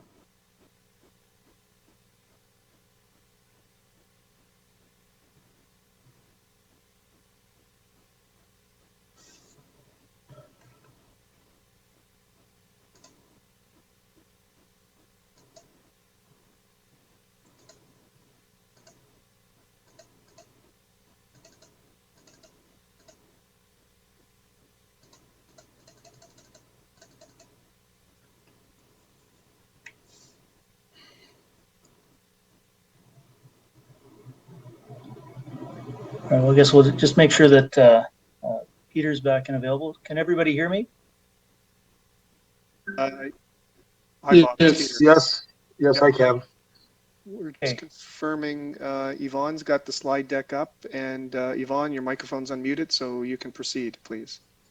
Excellent. Great. Okay, so I'll just lead off here, and thanks everyone for your patience while we get the technology working. This is a really good opportunity to check in with you on one of the other projects we have developing, which is the urban community hubs. We've got range of speakers here, so I'll be in and out. Mainly Yvonne will be presenting. She's been leading the project, along with Madhu, Cheryl, and Sharon from our urban design team, who've been key, and as well as a great many others from across the corporation. Yvonne, do you want to just advance the slide? There we go. As well, you'll see we've got 5 or 6 others who will be joining into the presentation to talk about particular aspects. We'll have Ken Greenberg, Karen Petrie, Don Schmidt, Maddie Samachi, and Reva Pugliarzi, my apologies, Edward Moreno as well. So these are all people who've been contributing to the project as part of the team and as part of supporters as it's evolved. So you'll see how we've kind of moved through the initial concept to actually getting some fairly advanced work in implementing some aspects of this. So Yvonne, do you want to just go to the agenda? Okay. So I'll provide a really brief overview here. Yvonne will have a chance to talk about the project overall, the concept for that, and how we're looking to implement it. Ken will then move on to talk about the neighborhoods and the overall context for how these really are developing and the opportunities in Brampton.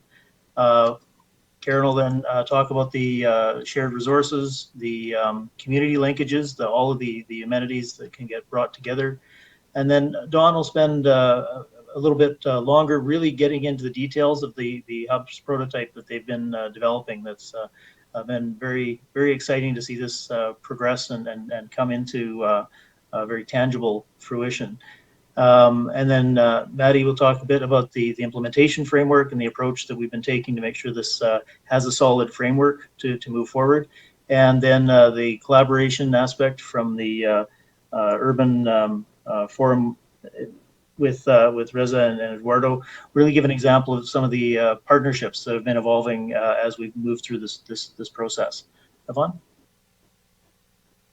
So this project was really intended to address an emerging issue that we've certainly seen and is not something that would be foreign to you all as councillors, is the timing and the availability of amenities, community amenities that happen in both new growth communities and in infill. But in infill, it's particularly exacerbated where you've got the timing issue of when you can get new schools in the ground, combined with the other kinds of amenities that you need to support this. So what we started to do was really look at what we could do to pull these together as a community urban hub, pull a range of amenities that would need to come together, look at how we could go about implementing that, both within the city and then with other key stakeholders, what opportunity there would be to pull it together. And then also explore, and what has kind of emerged is really an opportunity to leverage some of the activity going on right now in Brampton, and building on that to move forward with consideration for a pilot that would allow us to see some of this actually happen in short order. Vaughn? So yeah, so through the vision, really the vision that council has adopted and outlined, we've got all sorts of things that we're working on in terms of achieving that vision on the ground. And one of the components here is that this community hub project can really pull together and support the communities and a lot of other initiatives that we're working on. So that's the we're looking at affordable housing, how that can link with some of these other facilities, how we can reinforce some of the aspects we were just talking about with the CIPs, integrating that so we have jobs in the centers that are identified with the vision, and attracting investment and employment. It's really creating some of those things that we were just talking about with the previous discussion around the package of neighborhood amenities, the supports that really do draw businesses in, and also provide that attractive residential mixed-use environment. In this, we're also looking to see how we can build that support from others, working closely with the school boards, with the provincial officials and ministries, with nonprofit groups, with other parts of the organization. Yvonne? And so what we've really seen here is challenges as we develop in new neighborhoods and in infill context. We have this mismatch of when you see particularly new schools, but other amenities as well coming on stream, relative to when you have the development happening and when you've got new residents. So without that, you've got these neighborhoods happening where the students would be coming, maybe not coming, because some of those key elements are not arriving at the same point in time. We're also seeing, with COVID, with all the attention to both sustainability and in addressing the issues as we're coming out of the pandemic, or at least this round of it. Ottawa's included these soft infrastructure projects as well as hard infrastructure. So there's really some opportunities here for us to align with that funding opportunity and pursuing some of the stimulus funding as it might apply to the kind of projects we're looking at here. And just as Nick has talked about in the previous presentation, I think you've all seen it, the kinds of investments that are happening in Brampton and in other parts of the GTA and other parts of Ontario. These transit investments create this amazing opportunity for things to happen. And leveraging that, we've got some key redevelopment opportunities on Shoppers World, where we've seen that application move forward. It's the top end of the new Huron-Ontario light rail line. And we've got a very active development proceeding there. And one of the things that's been identified is the need for a school. And aligning that with this project, that was one of the pilot locations that we'd identified at the beginning of this initiative. And we've been working through that application process with the boards, with the information that's coming out of this, to create a really exciting project that would draw on the provincial direction and the provincial support potentially for a pilot project to actually, bear out some of the direction in the provincial policy statement. And the ministry and some of the initial discussions we've had have been very supportive of that direction in really being able to champion some of the progressive approaches that we might be able to do here, which will be cost effective, which will provide many more amenities and kind of crack that challenge of timing for getting amenities in place alongside development. So it's key to being able to move these forwards. So I wanted to say that Brampton also has a history of working with others to create some of these, and a good example of that is the Mount Pleasant project. So we can certainly work from those examples and some of the things we've learned from doing those in the past. And these kinds of shared facilities can be very successful, and we want to make sure we set them up for success and that we've got a strong way to deliver them. So we've got a good foundation to work from here, and I think we've been able to make a huge amount of progress. So with that, I'll turn it over to Yvonne to go into the details of the project to date, and then we can carry on from there. And really looking forward to getting some of your input as well as we get to the end and hear your questions and as we can kind of clarify the project and the next steps that are going to be so critical to getting this on the ground in Brampton. Yvonne? Thanks, Bob. Hi, everyone. I'm Yvonne Young, Manager of Urban Design. Thank you for the opportunity to be here today to present to you an update and also where we are at with this transformative project.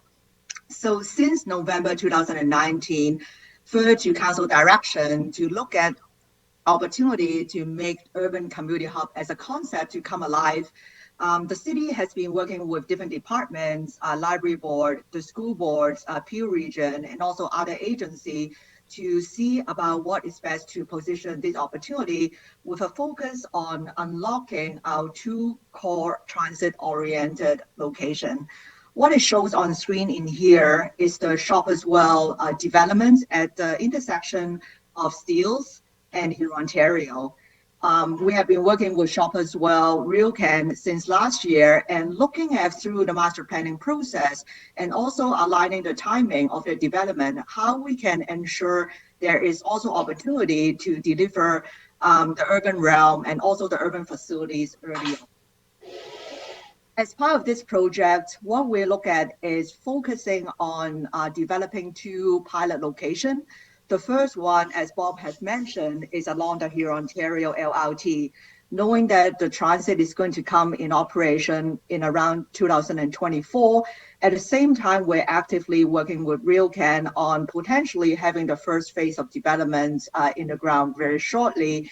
We want to use this opportunity to really develop the overall design framework and also implementation with a focus on walkability.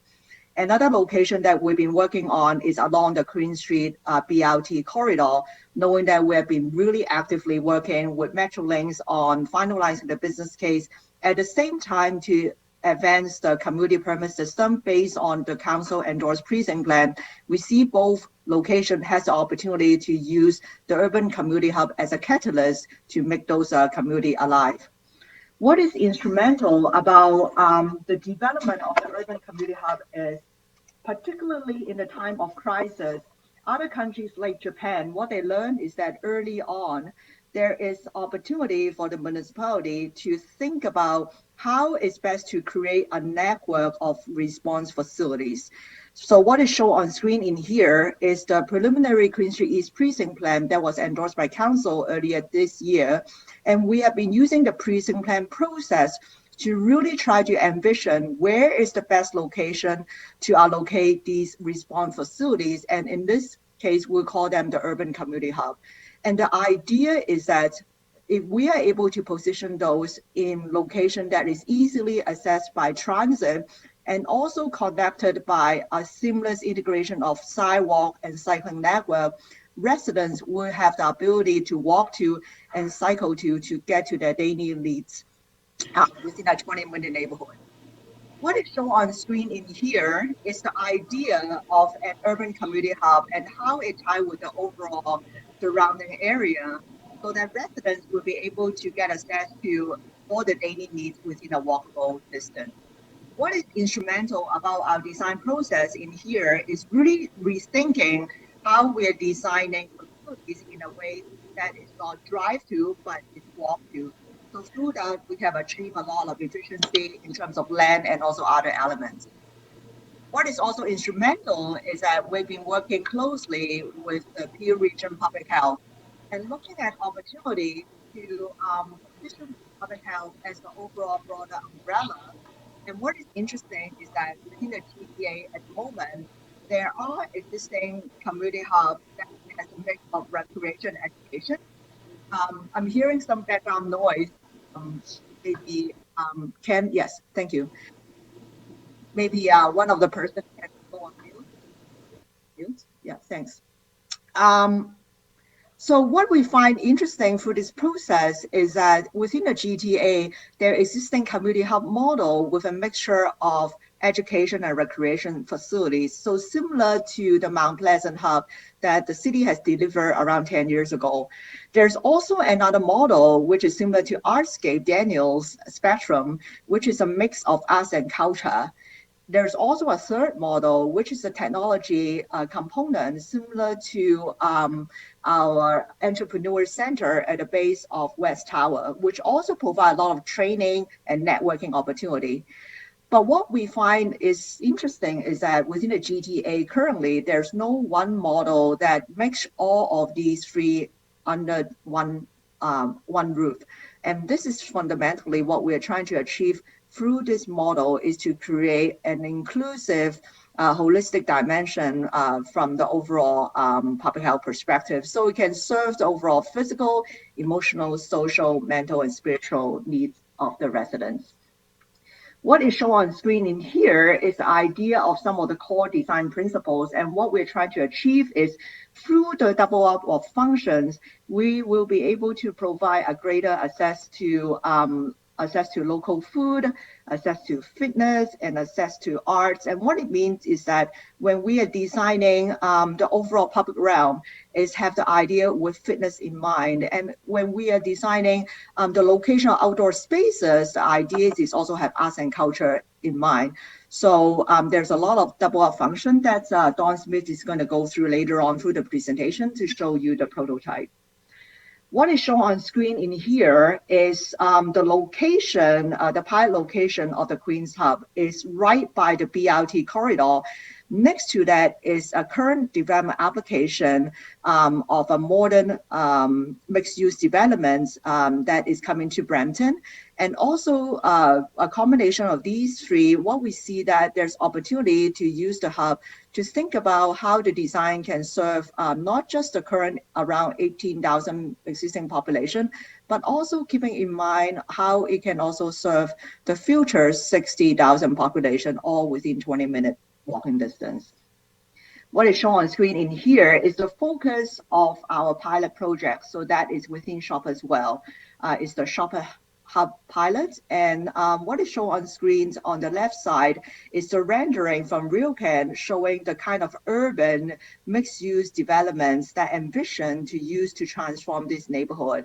And next to that is we are working closely with departments, school boards, library boards, and also developer to try to find a creative solution so that it can enable the facility can not just benefits their early phase of development, but also the existing 23,000 residents within the neighborhood. At the full build out, we anticipate within an overall 20-minute walking distance, there will be approximately 50,000 more new residents coming to this area.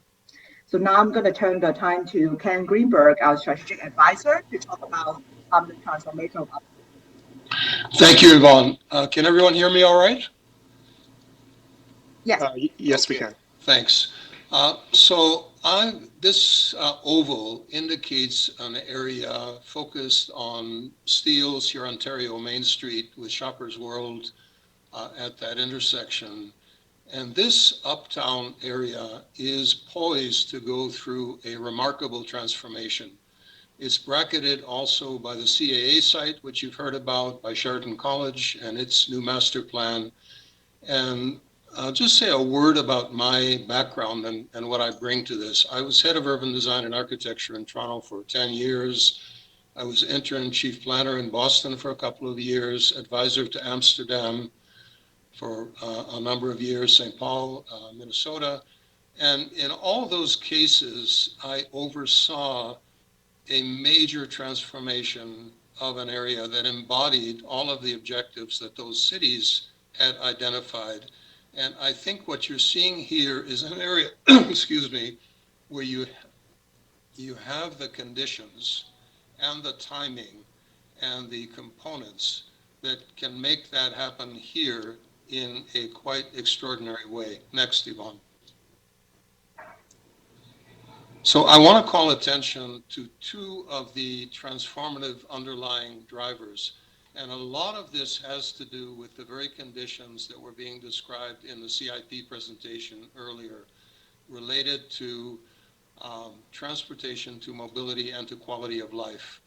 So having the LRT come up to this transportation terminal, the Gateway Terminal, right at the corner of Shoppers World, is extraordinarily important. For those of you who've actually seen the LRT being built on Eglinton Avenue along the Golden Mile, you can see how powerful that is already, even while it's under construction, and the number of developments that it is unleashing. On the right is something you may not have thought about to the same extent, but you have an incredible asset in Brampton, which is your valley system. And this site, you can see Shoppers World there, is bracketed by a branch of the Etobicoke Creek and Ferguson Creek. Those two green systems are literally a 15-minute walk apart, just a little over a kilometer. And that, having that green infrastructure, the opportunity for active transportation, which you see in the image, is a major asset that has to do with both attracting residents but also attracting employment. Next. So here is outlined the Shoppers World site. This is a 60-acre site, traditional, if I can call it that, mid-20th century mall surrounded by vast parking spaces. That will become a neighborhood for 23,000 residents and thousands of employees on that site. So keep going to the next. If you zero in on what you just saw in the previous slide, you see the way we constructed the world in the generations after World War II. And it was all about assuming that pretty much everything that everyone did in their daily life would involve an automobile trip. So you have these multiple solitudes. You have the trip to the mall by car. You have the Brampton Towers to the right of that, which is now a condominium. You have the Caniff Towers below that on the left, rental housing. Each of these is its own separate enclave accessed by parking. And then you have the surrounding single-family neighborhoods with their garages and parking as well. And even though these are all within easy walking distance, no one would think of walking from one to the other. And that's what the community hub strategy, the 20-minute neighborhood, can overcome. Next. So what's fascinating is, in addition to the black outline of the Shoppers World proposal, there are now 3 other developers who've come forward who want to attach themselves to this transformation. All of that has to do with the LRT, obviously. So Caniff in blue has a site along Steeles just to the west of Shoppers World, where their rental housing is, where they want to do infill development. Caniff also has 2 sites on the other side of Steeles and Hurontario Main Street, where they want to transform current shopping plazas into components of this new neighborhood. There are two additional developers who've already come forward, one at Charolais and Maine, just to the north of Shoppers World, and another one along Steeles and Malta. And so being able to orchestrate all of these individual developments, not as isolated fragments, but as parts of an emerging, very dense, walkable neighborhood, anchored by what you see in blue, the community hub that we're going to talk to in more detail in a moment, is really the key to success. And this will provide many of the conditions that Nick was talking about earlier in his presentation, which is what is attracting employers. And if you look right at the intersection of Steeles and Hurontario, where the LRT will be arriving, that is where RioCan is planning office development. And that office development will be successful because it sits right on a high street with shopping, with restaurants, with cafes. It will have the community hub and the park as an anchor. And most importantly, it will have thousands of potential employees living within walking distance. Those are exactly the conditions that employers are looking for now. Next. So this is an emerging image of what that looks like three-dimensionally. You can also see the connections out to the existing single-family neighborhoods, those kind of green links connecting to local parks and schools. It also is possible for children living in those neighborhoods to have safe cycling right into the community hub, for residents of all ages to access the community hub. And also on the south side of Steeles, you can see the red outline where an additional development application has already come in.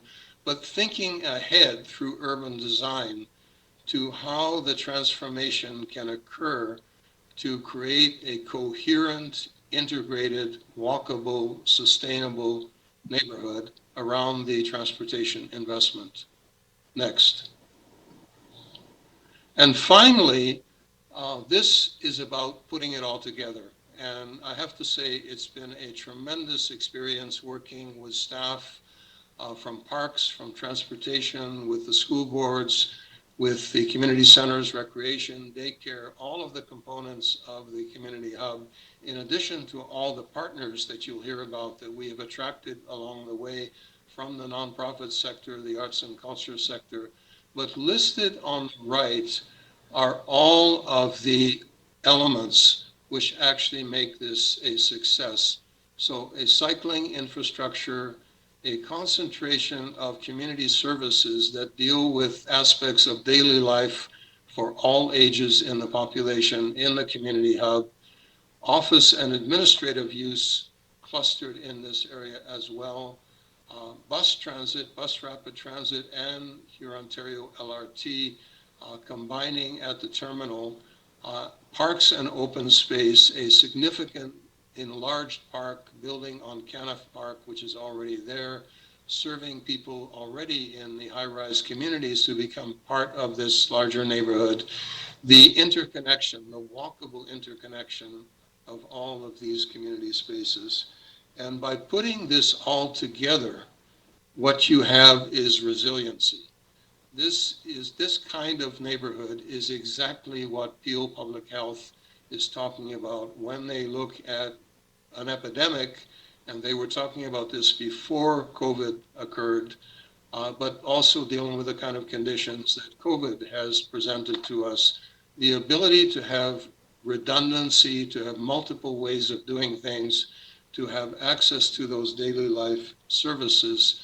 And so my contention is that you have all the right conditions, you have strong private sector interest, you have motivated public sector and not-for-profit actors all coming together. And in terms of the kind of targeted locations that Nick was talking about for your CIP, this would be a perfect candidate.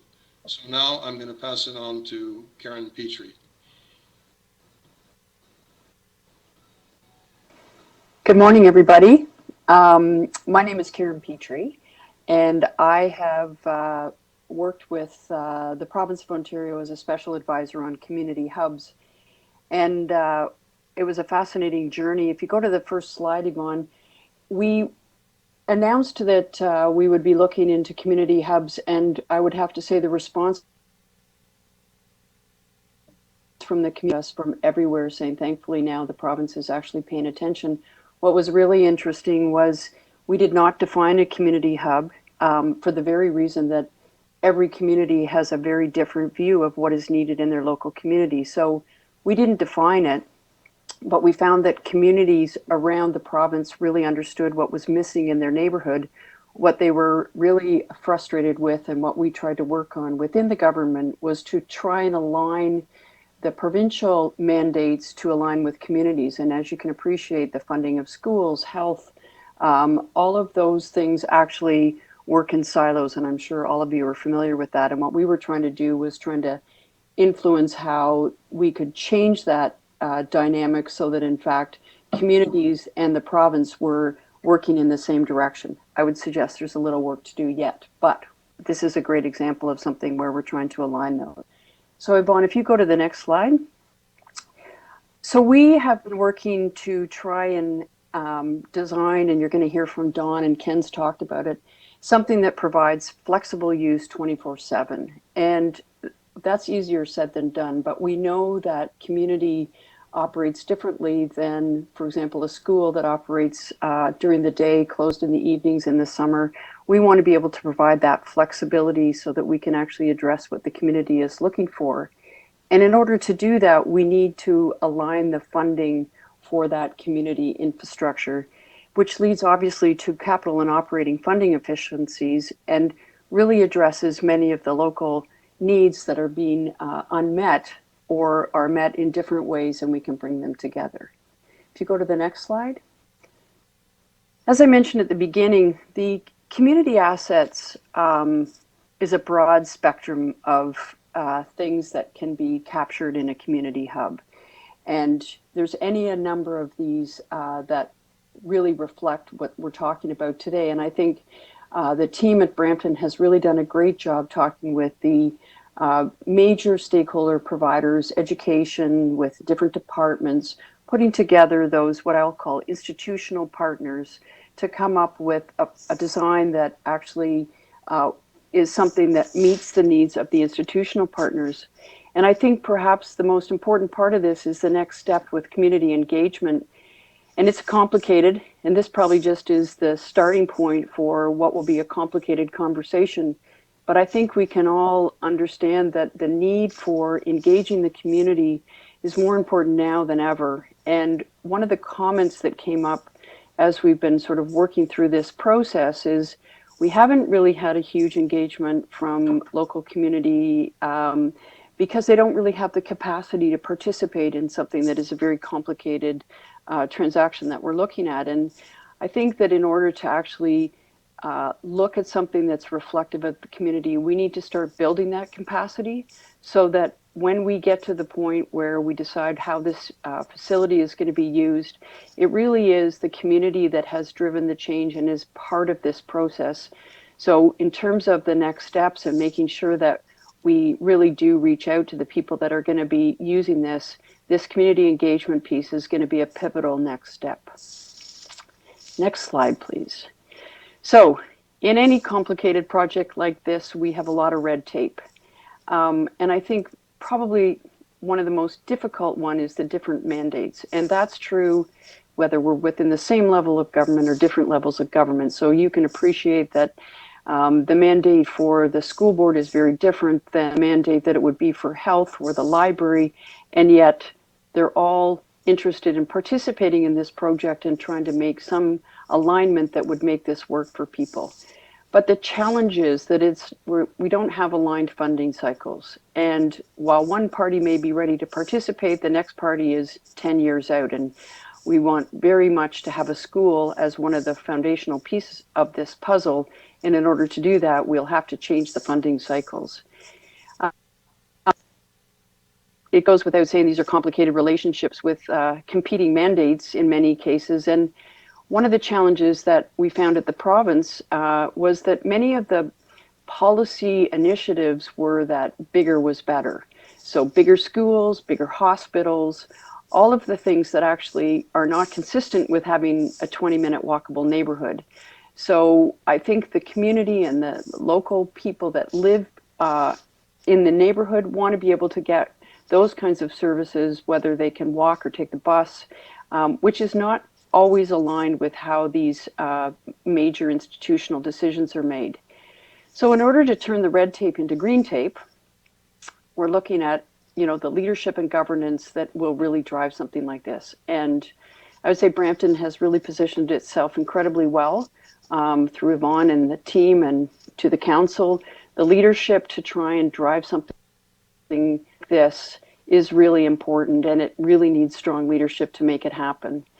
And I think there's something that's come up in the COVID world is the intergenerational nature of this. When we talk about being able to get people back to work, and we talk about childcare, and we talk about long-term care and taking care of our seniors, putting them in separate places and separate institutions is not something that I think will be the wave of the future. So there's an opportunity to do something quite different, and something like the community hub where you've got that flexibility will allow for that kind of thinking.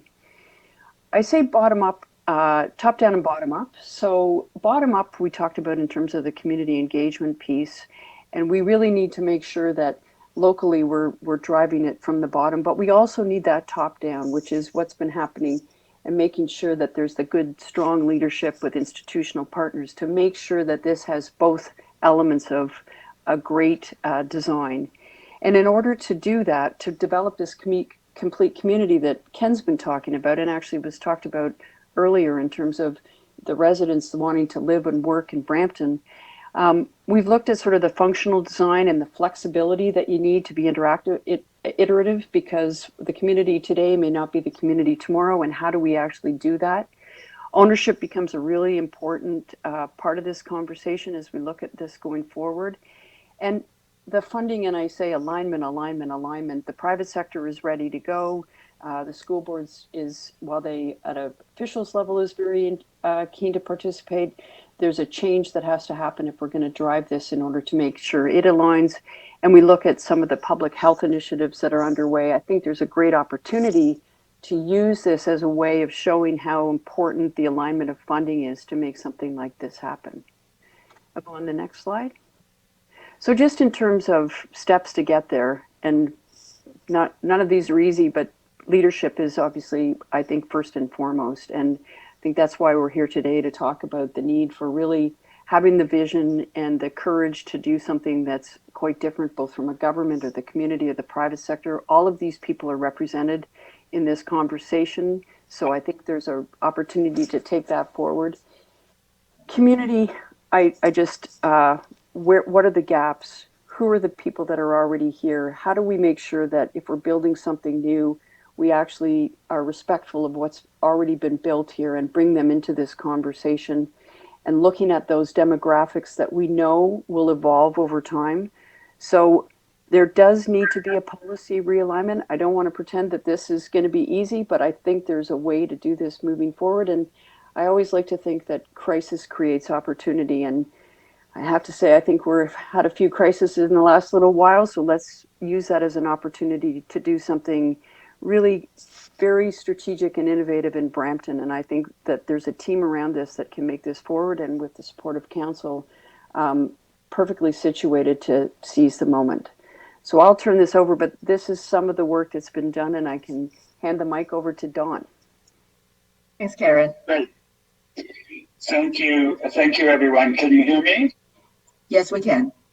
Great. So I'm Don Schmidt, Diamond Schmidt Architects, and our role project has really been to take the components that Yvonne and Ken and Karen have spoken about, public school, Catholic school for the Catholic Board, public library, community recreation center, co-working space, arts and culture space, and really test how can these facilities come together? How can they work in a single structure? How can they be efficient in terms of land use? Can they generate capital cost efficiencies and operating efficiencies? And can they do so in a way which presents convenience for the community? What's pictured on the slide is that public space in these 3- or 4-story hubs that we've tested on the Shoppers World site and the Queen Street site, surrounded by schools, libraries, community recreation facilities, and other shared programs. Next slide. So we've really, I think you've heard about the community-focused, pedestrian-oriented proximity. The intent has been to design the facility in a very sustainable way, in a way that reduces operating costs over the long term, that is very efficient in terms of net zero energy design, and fundamentally builds in a high degree of flexibility to adapt to changing use over time. Next slide, please. So you can see that in this slide, the kind of key program areas. First of all, on the left, the education components, 2 elementary schools, also daycare center, public library, sports and recreation, seniors housing, social service support, around outdoor open space, both for school play spaces, but also connected to public parks, arts and culture facilities, as well as co-working spaces, and organized not only around outdoor public space, but indoor public space because of the potentials for year-round gatherings. And we can get the efficiencies of shared use, for example, where schools can, the gyms that are part of the school program can be made available after hours or on weekends for the community in this co-location model. Next slide, please. So Shoppers World has been one site we've studied. Next slide. And what this image shows is a 3-story community hub model. On the bottom of the slide is the existing Caniff Park to the west of the site. At the top of the slide and surrounding this view is the proposed development of RioCan. And the potential is directly in the center of this community, a 3-story walkable and connected hub that can incorporate many of the programs I've mentioned, provides the outdoor school space, and provides school space connected to the outdoors, not only on the ground floor, but at the second floor. Next slide, please. These are plans that we've laid out, and the intent is really to get into a lot of detail to make sure the functional program requirements of each partner, the school board, the library board, community services, etc., really work properly and meet their key functional objectives. And over the last few months, we have met multiple times with representatives of each of the partners to make sure that the components and the configuration of the building, a single building with all of these partners, really works for the needs of each partner. For example, it's essential that certain parts of the school program, the kindergarten and so forth, be directly accessible to outdoor play space. And we've accomplished that. Security between different partners is critical. But nevertheless, in working through all of these, we've really confirmed the kind of functionality of the model. Next slide. These are views that show some of the interior space. In the upper right-hand corner, the potential for food markets or retail activities, all kinds of events, porosity so that the public can use the space throughout the day for a whole variety of community-based events. It's naturally lit from above, and you can get to every level, whether it's 3 floors or 4 floors, with strollers, with bicycles, fully accessible, of course, supported by elevators, but nevertheless, a kind of very flexible interior public space. Next slide, please. The exterior is really intended to be very open and transparent and welcoming, to connect to outdoor park space and school playground space, to have in the upper left-hand corner community event space for weddings and receptions, a cladding that is photovoltaic, in other words, a very market-effective, cost-effective now to be able to use a building skin to generate electricity, contributing to the use of the electrical use in the building. So that sense of a very forward-looking, environmentally sustainable, low energy and efficient operating costs as a kind of facility, and low rise within the community. Next slide. This is a view looking with the RioCan development in the foreground, and open space that will be part of the RioCan development, and you see Canef Park in the background. So the ability for school play space and field space to be used by the community after hours. Similarly, on the interior, gymnasiums can be shared, library support can be shared. Next slide. We've also looked at the Queen Street corridor and a site on that corridor, the bus rapid transit corridor. And next slide illustrates that facility in a way which has many of the similar characteristics. Slightly larger facility, 4-story facility, more partners, in this case the Catholic Board program as well.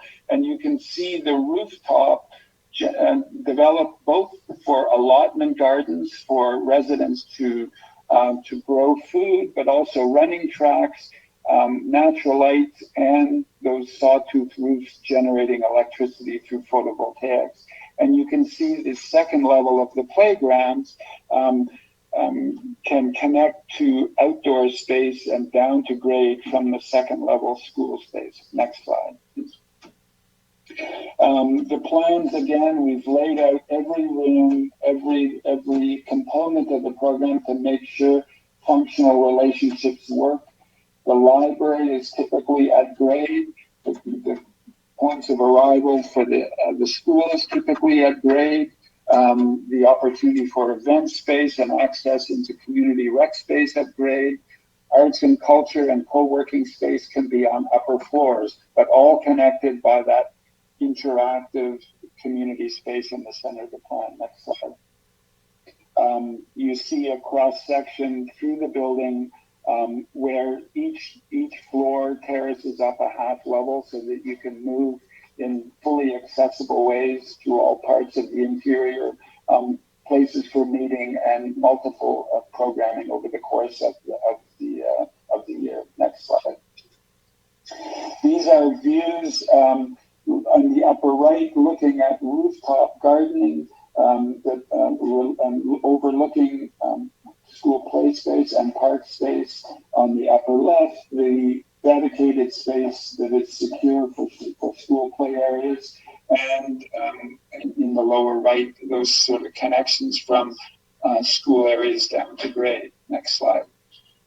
I think the key, in summary, has really been to create something that's functional, that's cost-effective, and efficient use of resources, that provides convenience for the community, that provides multiple uses to the high capital investment in schools and libraries, and does so in a way which really builds in flexibility. And I think it can be a win-win in all of those components. Thank you. Thanks, Don. So we're now going to turn the time to Maddie Samitidi from School of Cities. Hi, everyone. Can you hear me okay? Yes. Okay, wonderful. Thanks, Yvonne. It's a pleasure to be with you and to be part of this team developing this really ambitious project. I am the interim director of the School of Cities at the University of Toronto.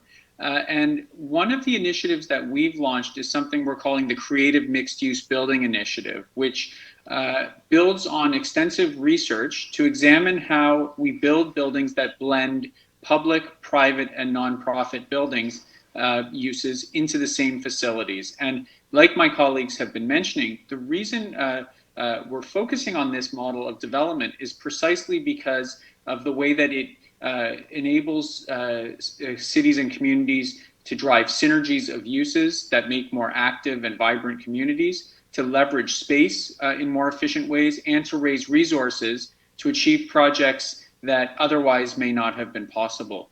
Next slide, Yvonne. Thanks. So what we've done is our initiative focuses on two levels. One is a partnership hub, which aims to identify partners and bring different users together who may not have been familiar with each other, and identify ways that they can collaborate. And the second is to draw on extensive research of creative mixed-use buildings, that what we're describing and discussing today in Brampton builds on a model that is becoming increasingly popular and practiced in cities. And there's now a growing body of literature of which I've contributed to through my own academic work at the University of Toronto, which shows how these mixed-use buildings get developed and how they can really succeed. And so what I want to highlight today is that the work that has gone on and the themes that all of my colleagues are discussing builds on an extensive body of research and is at the cutting edge of the best practices of city building. And in our region, in Greater Toronto, there are buildings that have adopted some of these principles already that we can draw on to show how these buildings might look, what has made them successful, and what some of the core features are that will need to be present to make the community hub in Brampton successful as well. Next slide, Yvonne. So here are just a few examples. Through my research over the past 6 or 7 years, I've identified over 50 buildings that have some type of creative mixed use in the building, in the buildings themselves across Greater Toronto. And here's just a few examples that highlight some of the themes that my colleagues have been discussing. So we have buildings that have student residences with combined with classroom spaces and laboratory spaces. That's a building at Ryerson University. We have the TIFF Bell Lightbox, which is a major film festival theater with a significant condominium tower up above, 48-story condominium tower up above. We have the Artscape Launchpad, which is a more recent building along the waterfront, which again integrates office spaces with institutional uses like Ontario College of Art and Design University, OCADU, has space in that building, plus a major artists hub is in that building as well. So that's another type of creative mixed use where you can start to see all of the activities fitting together to create this real animated hub along the Toronto waterfront. And finally, a revitalization of George Street, which is meant to look like a coherent streetscape, but in fact, each of the buildings has different types of uses. And in this moment of COVID, as we start to recover, you can see the blending of a long-term care, assisted living, and emergency shelter with a community hub space along the ground floor, animating that main, the street itself. So again, multiple uses that blend multi-generations and multiple needs into a coherent streetscape type of facility. Next slide, Yvonne. When we look specifically at the Brampton case, there are examples as well that can start to point to some of the strategies and models that work. So one is North Toronto Collegiate Institute. This is the integration of a school with condominium apartments up above. And what's interesting, this is a 4-story school building.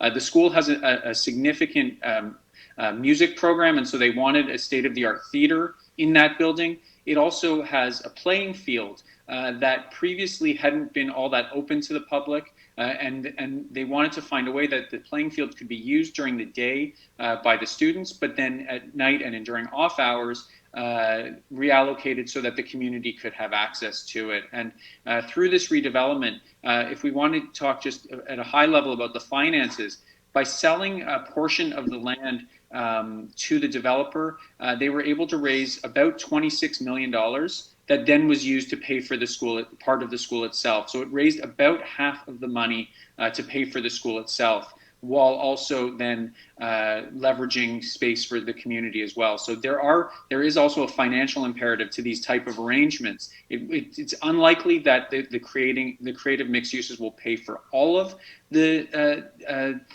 public uses through private development, but it can certainly offset some of the costs. And we've seen the same thing with the Daniels Spectrum, which is a building in Regent Park, where you see the integration of condominium apartments with a very important meeting space for the community, as well as a center for social innovation space, which is a social innovation hub. Again, trying to bring people together and use those spaces to drive innovation and community benefit. So, so the key is in the way that these spaces are mixed and the different types of resources that they leverage. Next slide, Yvonne.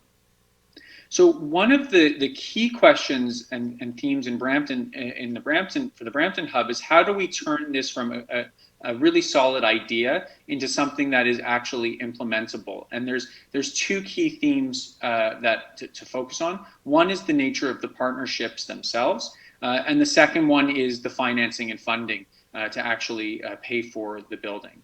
On the partnership theme, there's a variety of ways the buildings can be structured. In most of the cases that we've seen so far, what you tend to find is strata ownership. So kind of like a condominium a housing condominium, where each of the owners actually owns their own unit and is a co-owner in a condo corporation. In most of the creative mixed-use buildings that have a public, private, and nonprofit use, each of the building occupants is actually an owner of their own space and has strata title, and then they have legal agreements about how they operate and co-manage the facility. And this ensures that everyone has a long-term obligation and long-term commitment to the facility. But there may be other models depending on what's decided. In this case, where Brampton may want to own the building and then have long-term leases with tenants. But in most of the cases we've studied so far, they're actually strata ownership between each of the different building occupants. Now, when it comes to financing and funding, what we're looking at is a variety of creative strategies that pull on a number of different sources of revenue in order to pay for the building up front. So essentially, as Ken Greenberg mentioned, we're trying to get a school built earlier in the process than is typically considered by the Ministry of Education's funding formulas, and Karen mentioned this as well. And so what we're looking at is a variety of strategies, some of which will be to tap into senior government grants and other stimulus type of funds. But we also may look at creative financing tools to bring forward future revenues, whether they're development charges or education charges or even future tax revenues, and try to come up with strategies of bringing those forward into the present, borrow against them, and enable us to use that money to pay for the development of this project. And I won't go into too much detail about the specific mechanics, but all of these have opportunity to raise money to finance the projects, but they do come with their own set of risks, and we have to be aware and how much money they can actually raise. And what we found, as I've mentioned, is that most of the projects that we've studied do require some degree of public funding to make them possible. It has not been the case that the private component of the building can offset the entire cost of the public use. So there will likely require some degree of public investment, and what we've seen in past projects is that it's tended to be a mix of local investment with provincial and federal money in some cases as well that offsets and enables these projects to actually be built. Next slide, Yvonne. So one last comment is what these buildings really enable is something that we call the collaborative advantage. They enable different partners and different stakeholders to come together to achieve buildings and projects that otherwise wouldn't have been possible on their own.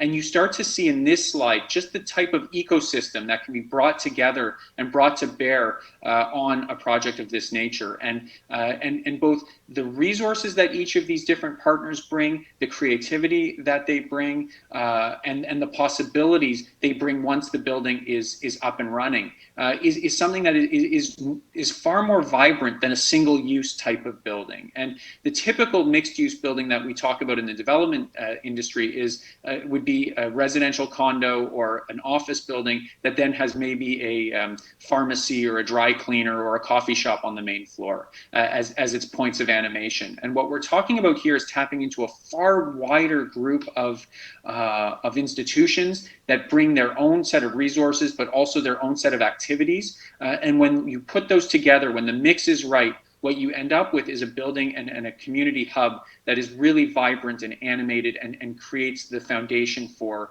really a thriving community. So I think this is what is being proposed here in Brampton is picking up on some of the themes that have already been identified as ways of building and taking them to a really next ambitious level. And so I think this is a really exciting project that Brampton is embarking on, and I'm very pleased to be involved. So I'll turn it back over to you, Yvonne, and thanks again for including me.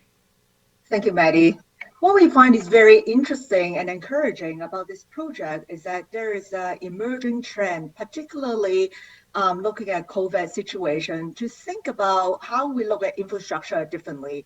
In the past, for infrastructure, there's a lot of focus on hard infrastructure and transit. And what is missing is the overall social resiliency and focusing on social infrastructure. Through this project, we have been having a lot of productive conversation and interest with post-secondary education, including Sheridan, our neighbor, and also a range of academia and national and including international organization. And what their particular interest is looking at the current condition in Brampton with the tremendous growth, the LRT is coming in. The city already have a very strong vision of transforming the auto-oriented behavior towards a much more urbanized, healthy, walkable future, and how we can position that as a case study to focusing on viewing how we can, through strategic investment in social infrastructure, to develop local wealth. So through that, a few organizations I'd like to highlight in here that we've been working closely with. And part of that is using this Brampton example to draw new trends to inform and also to shape how the Greater Toronto Area could be developed for the next 30 years. So part of that is with Evergreen, a national organization, under our Future City Initiative, our Urban Land Institute, looking at an international level, how this transformation is actually speaking about the current challenges that 80% of the development area in North America is facing.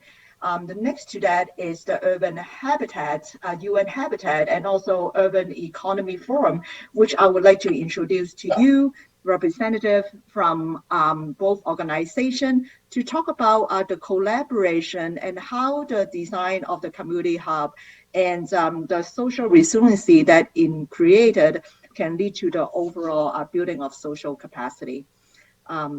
So I would like to ask Reza and Incremental from Urban Economy Forum and UN Habitat to say a few words.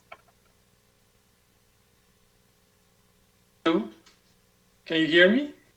Yes, we can. Hello, everyone. Thank you for providing this opportunity.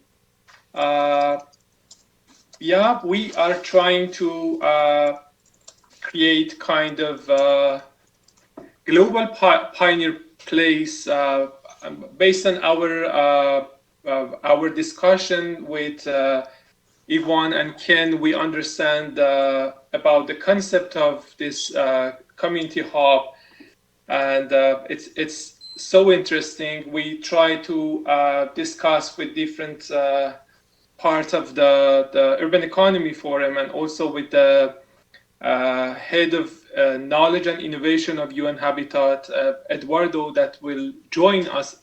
I'm not sure. Eduardo, are you available? I'm available, but my macro is not working. My mic. Can you hear me? Evan, Can you hear me? Evan, are you able to hear a voice of Eduardo? Yes, we can. Yeah, they can hear you, Eduardo. Okay.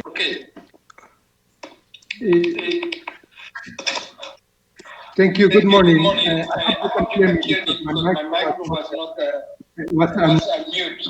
Sorry, Eduardo, it's Peter Frey. Can you turn down your speaker because there's some feedback, and then I'm going to unmute you again. Thank you. Okay. Okay, go ahead. Okay. Can you hear me now? Yes, we can. Hello? Yes, we can hear you. Okay, thank you very much. I was hearing with a lot of attention. First of all, let me congratulate Brampton City Council for this 2040 vision. I rescued some keywords that I would like to use for my next comment. I love the idea in your project of rethinking proximity, which in nowadays is extremely important. I like a lot the idea of requalifying public space through design and nurturing a soul of a neighborhood to integrated solutions and to a network of response facilities. We as UN Habitat, fully endorse this because this is part of what we call the real implementation of the new urban agenda. For us, it's fundamental to reinvigorate the community sustainability as you are doing with your project. Reza asked me to comment on we are launching in Toronto the World Urban Pavilion, which is a global, although it's based in Toronto initiative, which is connected to three things that I think you may like to consider in your project. The first one is working at a global level with the UN in knowledge and innovation associated to specific projects. Identify best practices, systematize them, and present them in different fora around the world. And I think Brampton project fully feels this idea, and we will be extremely honored if we can have you here. The second one, through the World Urban Pavilion, we have something that we call the SDG cities, which is a way of measuring the implementation of the Sustainable Development Goals at city level, I would say at Brampton level, with the idea to see how all targets and indicators that have an urban component among the different goals can be reflected and realized at city level. Here we are measuring using the same platform of indicators and framework analysis, and we would like to consider the possibility that Brampton join this, and we will be measuring city prosperity and all the elements that I mentioned and many others that you mentioned, including public transport, use of technology, etc., through the SDG cities. And we would like to feature how Brampton will be having important impacts in the social, in the economic, and in the environment realm.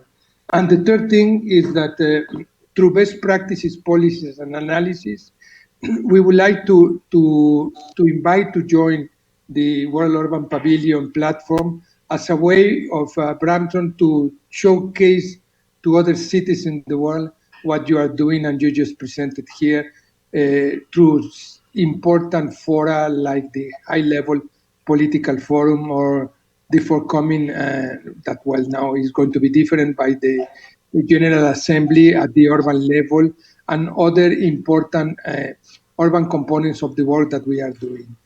And this is the invitation for you to consider. Thank you very much. Thank you.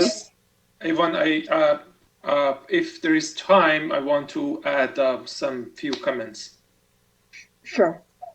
Okay, the structure of this collaboration based on our basic discussion is creating City of Brampton as a pioneer place for SDG, a kind of global pioneer place. And we are talking, and we start a kind of brainstorm about creating the first virtual street in the Regent Park World Urban Pavilion by UN Habitat. That is focused about 5 components.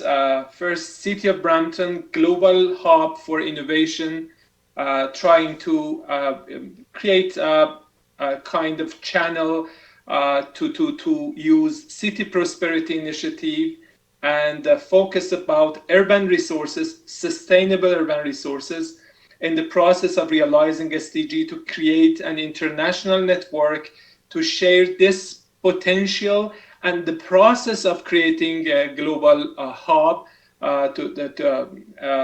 as a kind of best practices in the scale of the world. Number 2 is international collaboration, concentrate to create an international collaboration hub through UN Habitat to focus on urban SDGs and emphasize about urban prosperity. Number 3 is how we can use city prosperity index as a kind of urban assessment tools to provide a platform for kind of urban evaluation in the process of sustainable development. Number 4 is creating sustainable pilot projects. Based on this umbrella, we are able to create different scale of pilot project in City of Brampton to have a kind of different sustainable practices as a pioneer city in the global scale to share with the other Canadian cities and other cities in the globe, because in this process we need some practical approach and some example. Number 5 is International City Leaders Network. Based on this initiative, we are able to create International City Leaders a network to come together and share innovation of the network members about how to achieve prosperity in cities to realize SDGs. Hope for more collaboration. Thank you. Thank you. So we have a couple of slides to show our next step, and then we'll open the floor for questions and answer. So Reza, can I ask you to mute your microphone, please? There's some feedback. Thank you. So what is interesting about this project is that it touched on a lot of different buckets, from unlocking the investment put towards transit, particularly rapid transit for here Ontario, LRT and BRT, to social resiliency, particularly focusing on building local wealth, and also sustainability in terms of driving climate change. To make this work, what we're focusing right now, between now and September, is to continue developing the implementation framework, and also working with different departments and looking at opportunity to engage members of council, particularly to see opportunity to position this as an advocacy piece with different level of government.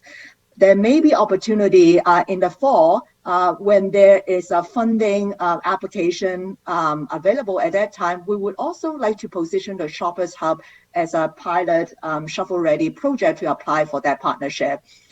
There's also going to be opportunity to see about using innovative platform for community engagement, and particularly using that to provide job trainings, social networking, and also building the overall community wealth.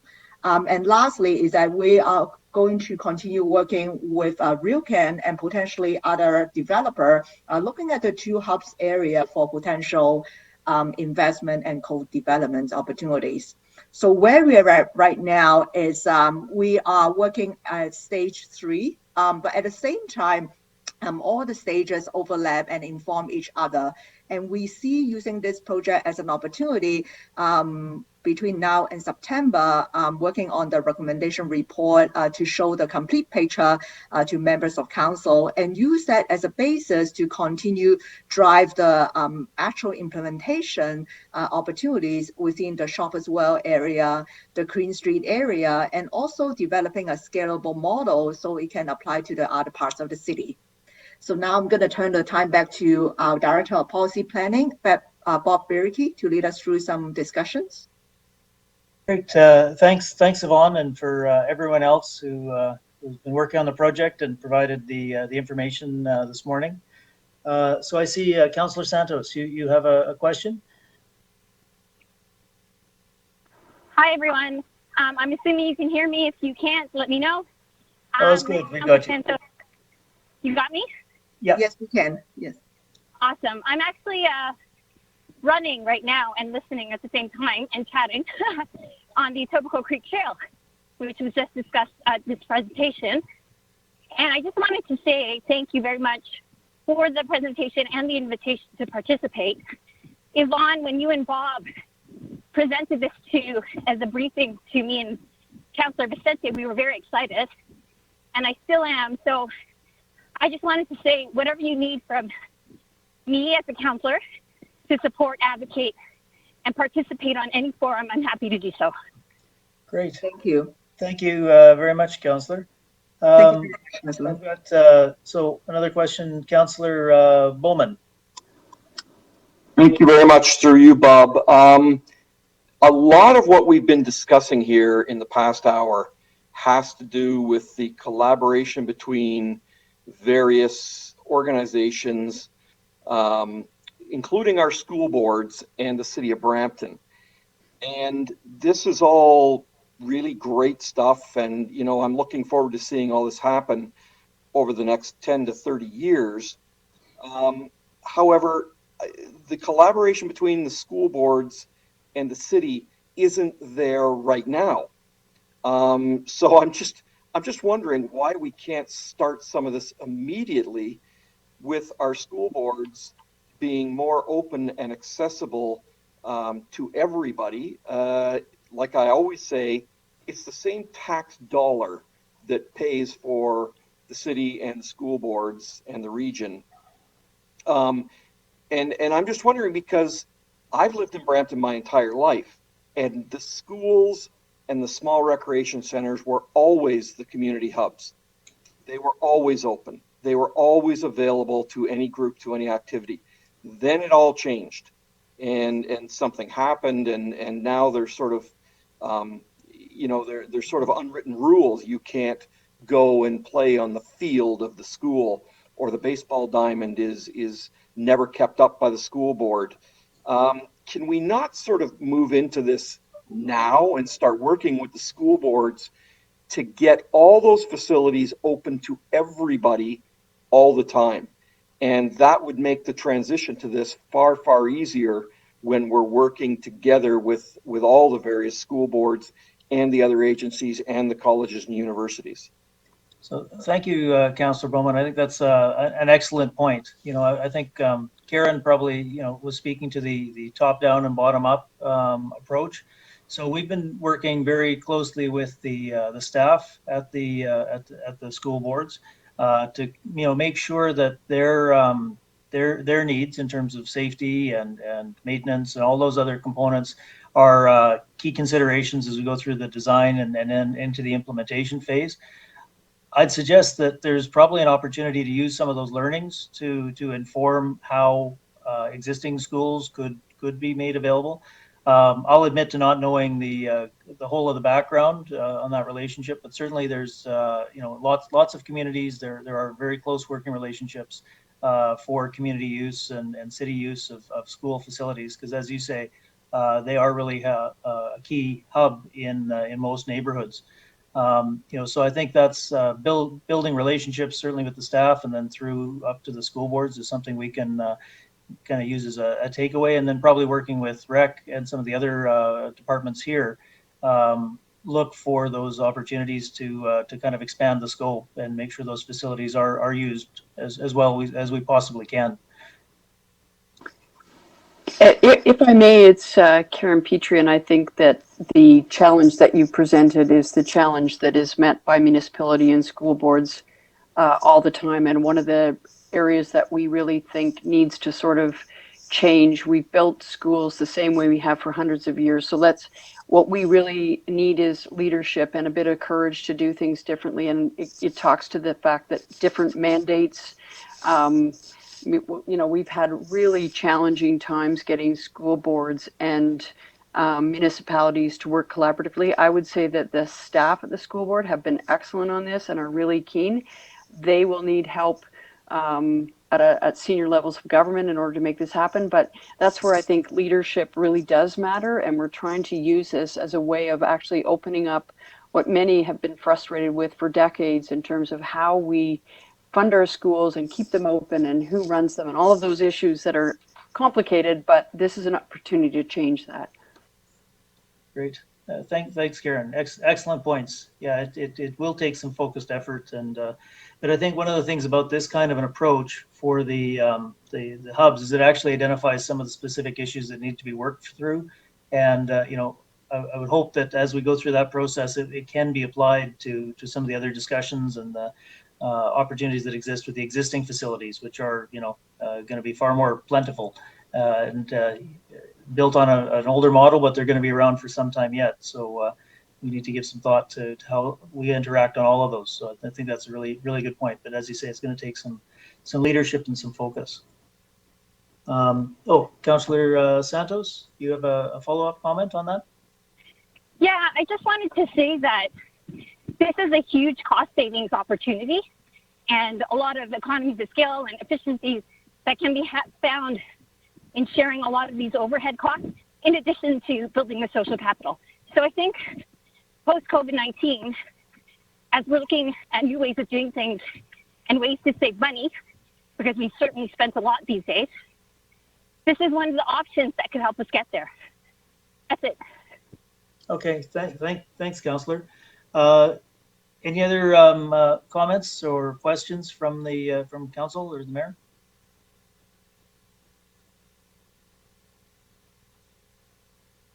All right. Well, thank you so much for your attention. I think we covered a lot of material here with both of these workshops. Really appreciate your attention and the opportunity to put the material in front of you. I think we're going to have some really exciting outcomes from this project and some very specific things coming forward with the earlier work on the CIP. So we'll definitely be looking forward to presenting to you in September with the implementation framework and the roll-up of this work. And we're looking to continue to move it forward to help get this pilot project and the overall results into the ground and informing future work as quickly as possible. So thank you again, and really appreciate your attention, and we will talk to you soon. So have a great rest of your day. Thank you. Thank you. Thank you, everyone. This ends the council workshop.